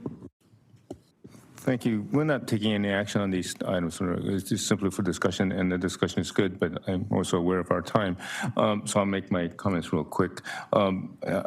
Just following up on Councilman Gastrolin's point, it seems like if you're going to sample 400, it would have been better if it was random out of the 5 contractors as opposed to 100% of one of them, which obviously having 80 sampling from one contractor when you're doing 400 seems to potentially skew your sampling.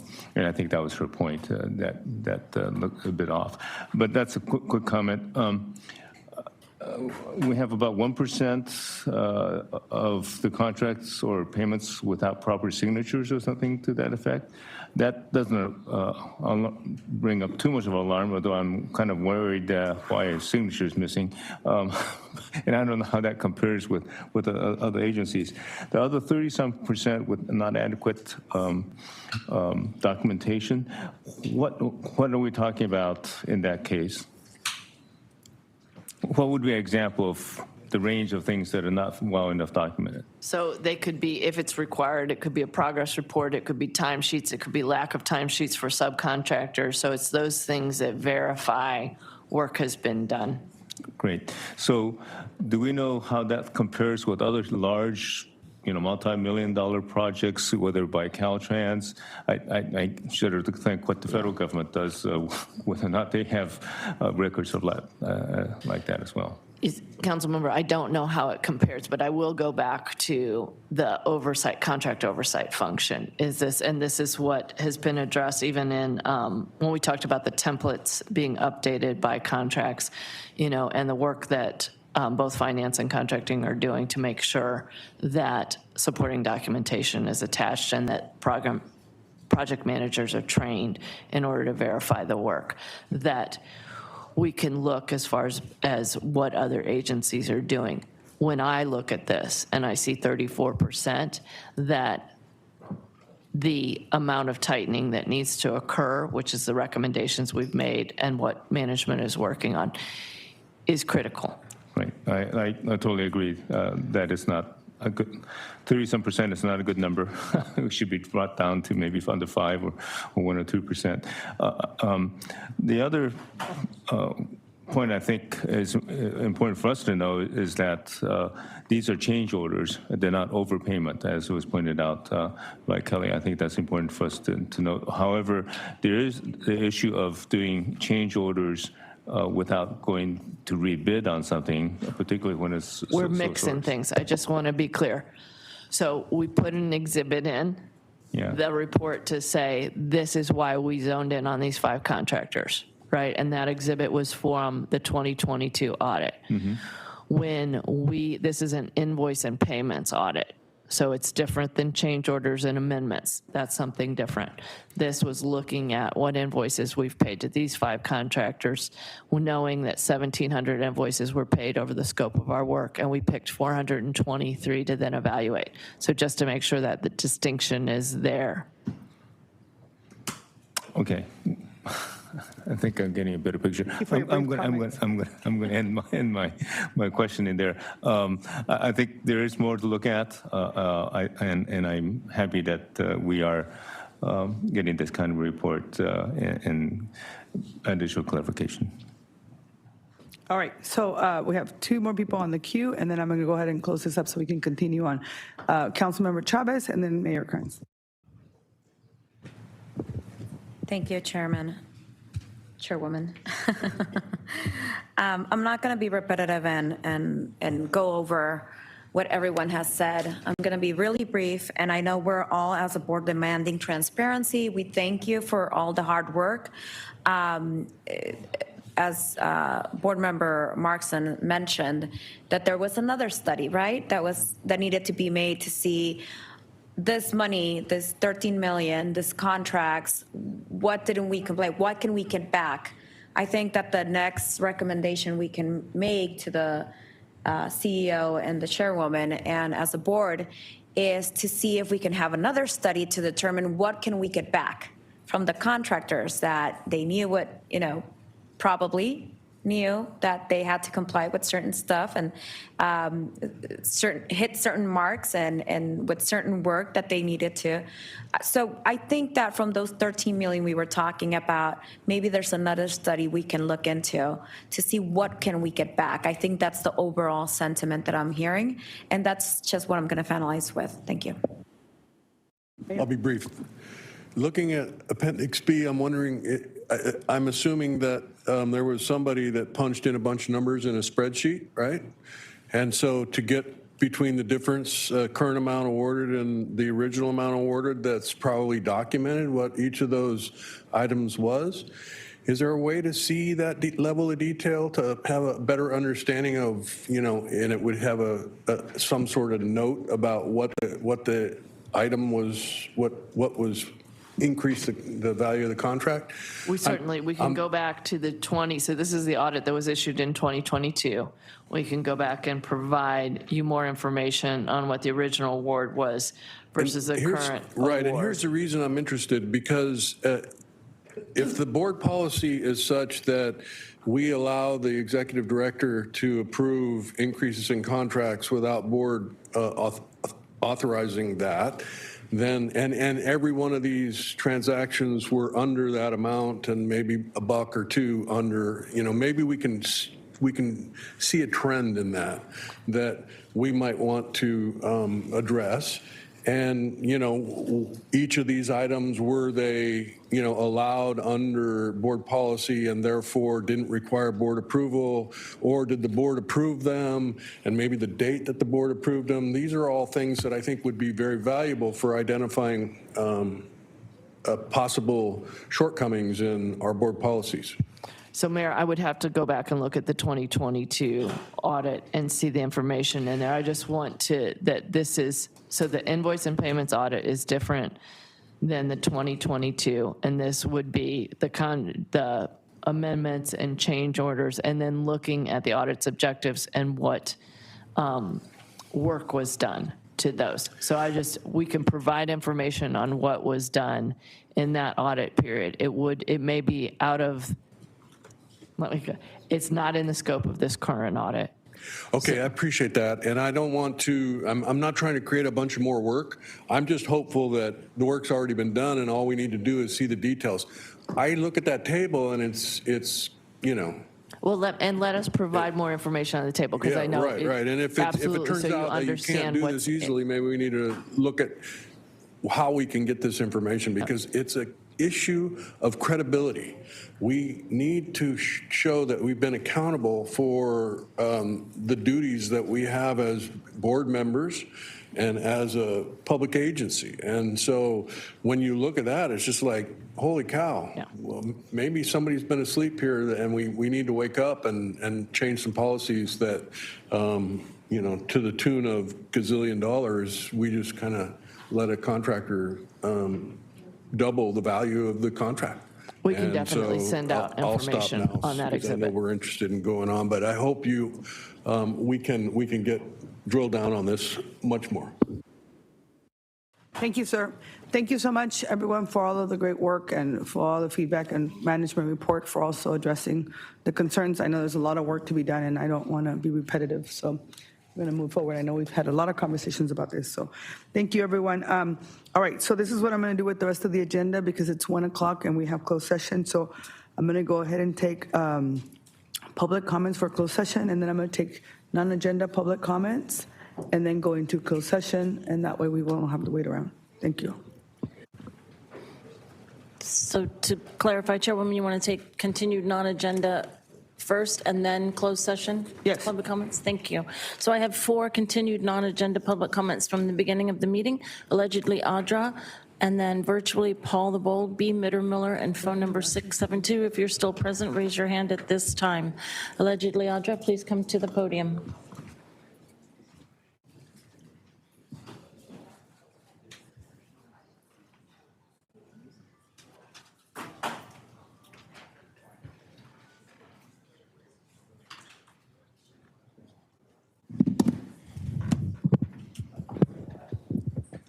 All right, so, man, imagine all the missing kids that have come across this border unaccompanied, right? Unaccompanied alien children, hundreds of thousands of them have just disappeared. But what is the problem with that, right? And then I'm just wondering if anybody thinks it's a problem that a family of 4, a 2-year-old little child and a 4-year-old little child were murdered with their parents in New York, and then they burned the house down by an illegal. This is what happens. And so I'm just wondering if it actually has to happen to you for it to matter, or someone you know, for it to matter. Just wondering how many more people have to die, or how many more children have to be raped, right? 5-year-olds being raped. I mean, imagine that. Imagine what that's going to be like for her to grow up, you know, knowing that there's no justice in that, because we have, you know, sanctuary status here, and we'd protect the illegals. In fact, Nora herself wants to do that, to protect the community, right? So I asked her, would she tell that? And your time expired. Our next commenter, Paul the Bold, please go ahead.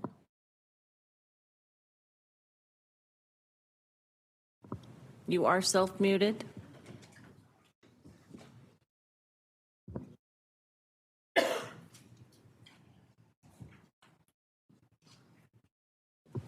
Go ahead, sir.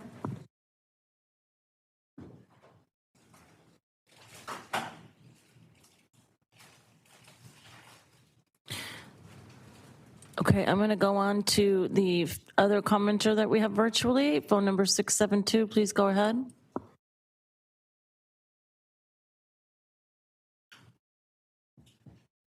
Please return to the other caller who couldn't get through.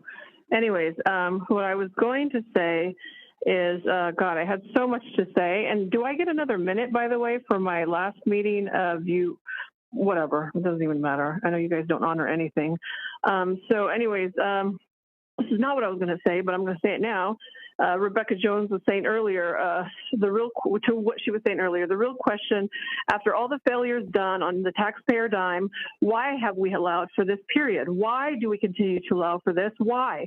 I mean, all the questions that you were asking were in fact necessary, but the real question is why do we continue to allow for the corporate government and their agencies to get away with so many epic disastrous failures that the people have to pay for and are still paying for? And the thing is that we have the audacity to question and wonder. And it goes on and on and on. And aside from being concerned with the Pledge of Allegiance being done at these meetings, the truth is that these meetings shouldn't even be happening at all. SANDAG needs to go, just like the Federal Reserve. There should be no SANDAG.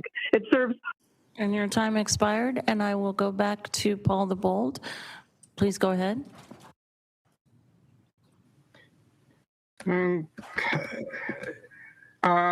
You can hear me now, right? Yeah. Yes. Does SANDAG really represent the whole county?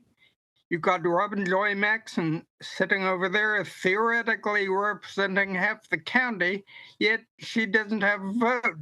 Since SANDAG is in the tax business, this is really taxation without a representation. The proposed Transnet tax requires only a 50% majority, so it's a general tax. SANDAG can spend it on whatever it wants, not just listed projects. There are examples just for show. There are incomplete projects, improper contracts, wasted funds, scandals not even properly investigated, with the guilty still on board. Item 7 accepts an $850,000 grant to enhance construction worker placement and support, of which only $90,000 actually goes to worker placement. Your time expired. That concludes the public comments that were continued non-agenda from the beginning, and I will move on to public comments for the closed session item number 11. I currently have 3 in-person public commenters and 1 virtual. Mark, please come to the podium. You'll be followed by Truth.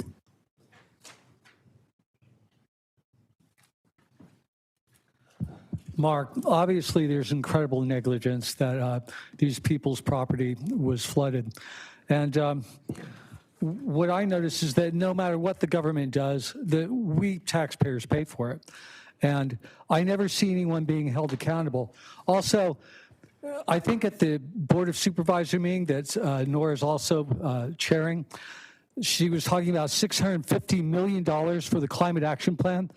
This is money that should be put into infrastructure and things like this. The fact that they're doing climate action plan and not fixing the sewer systems or the flood systems, it's just unbelievable. And someone should be held accountable. Normally, they would be fired, but at least reprimanded somehow, fined, something. Because government just seems to be able to do anything and never be responsible in any way whatsoever, ever. I mean, these people lost hundreds of there's so many litigants here, it's like over 1,000 people lost their homes because some idiot and your is doing time climate action expired. plan instead Our of next this. commenter, Truth, please come to the podium, and you'll be followed by allegedly Audra. All right, lawyer Dominic Martini, who is also representing the over 1,000 flood survivors, no thanks to the city of San Diego's negligence, along with the LA-based law firm Engstrom, Lipscomb & Lack, are suing SANDAG. There's a total of 1,277 claimants. You guys are really racking them up. How is that possible if we go with the official government lie that the flooding was all climate change? People aren't suing the climate for a reason. The real flood is the flood of lawsuits people have to file in order to get justice and end corruption by government. Larry Sanjak, a homeowner near affected 41st Street, had some good advice for the city that also applies to SANDAG. He said, quote, "My message to the city would be, don't spend the money that you get to clean out the stormwater channels on bike lanes," end quote. While we the people could barely afford to be dining in, SANDAG was checking out. SANDAG's full of expensive bike lanes, lawsuits, and wasted tax dollars. That's why I have these. No, on Measure G, I didn't bring that sign because I didn't make one. My own mother told me about that commercial, and she said, "You got to see this." I said, "What? I haven't seen it." So I was inspired by a commercial that was actually better than SANDAG's commercials about taxing us. Thank you. Your time expired. Allegedly, Audra, please come to the podium. You'll be followed by the final 3 commenters on closed session item 11, phone number 672, Paul the Bold and B. Mitter Miller. Just imagine the negligence that happens and it costs the people more money, right? If we just kept up with the infrastructure, how cool would that be? I mean, that'd be good so that people don't have to lose everything. But also recognizing that there was cloud seeding going on right during and before and after the storms. So until we acknowledge that there is weather modification happening, we're going to pretend it's climate change and continue to allow people to be put in danger, especially when we're not even keeping up with the infrastructure.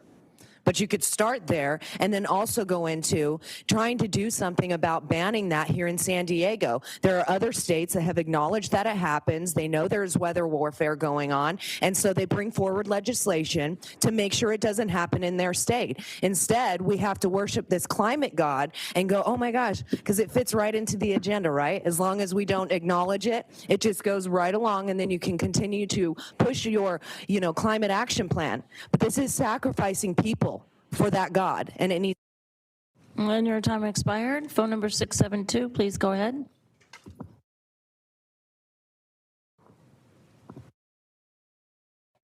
And to the representatives there, please encourage your constituents and the people that you supposedly represent to show up.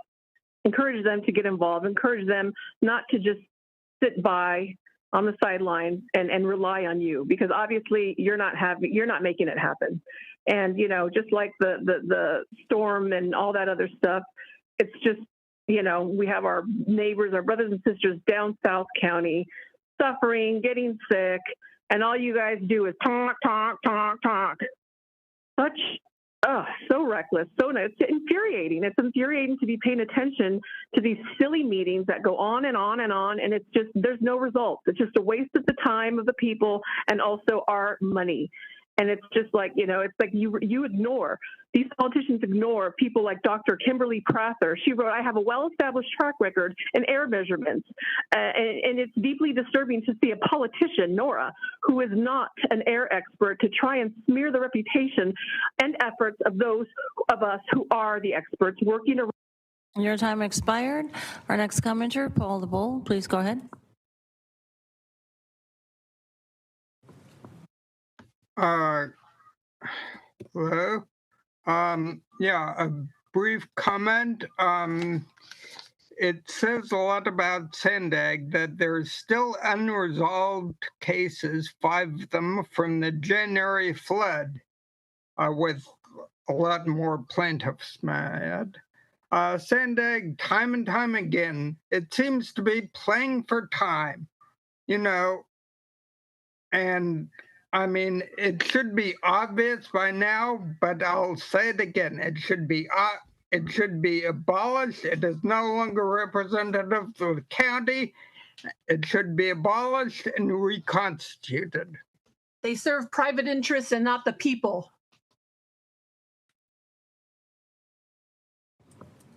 And our final commenter on the closed session item, B. Mittermiller, please go ahead. Hi, this was actually going to be a non-agenda public comment, but I'm sorry. I hope you'll let me talk anyway. Anyway, what a meeting. A lot of emotions and drama. Good afternoon, everybody. B. Mittermiller, representing San Diego 350. We are anticipating the report on the modeling of the 2025 regional plan. Ideally, the plan will improve public transit service with fast, frequent, reliable, accessible, safe, and affordable transit that serves workers, people with disabilities, students, seniors, immigrants, and those who depend upon transit, regardless of their gender, identity, race, or class. But also, we would like to see a much larger reduction in greenhouse gas emissions than the one presented in the 2021 regional plan, which was 19%. What about 25%? Thank you for your attention. Have a good afternoon. So for consistency, you were supposed to be a non-agenda public comment. I'm just going to put it for the record that there was some confusion, which is why we allowed you to do that. But for the future, please be mindful, because if you are on the queue and you don't, if you don't speak during the time allotted for the item, we are not able to allow you to speak. We have to follow protocols. So thank you very much.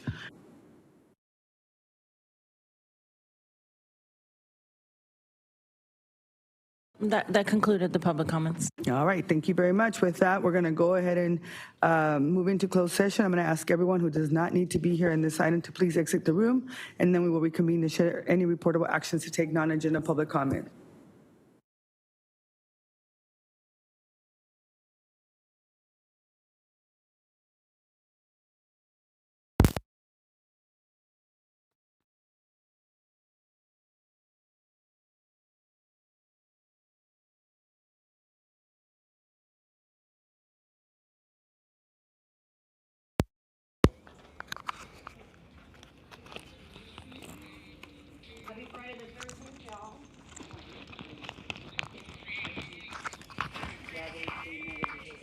They do it after. No, they don't. They don't ever tell us what it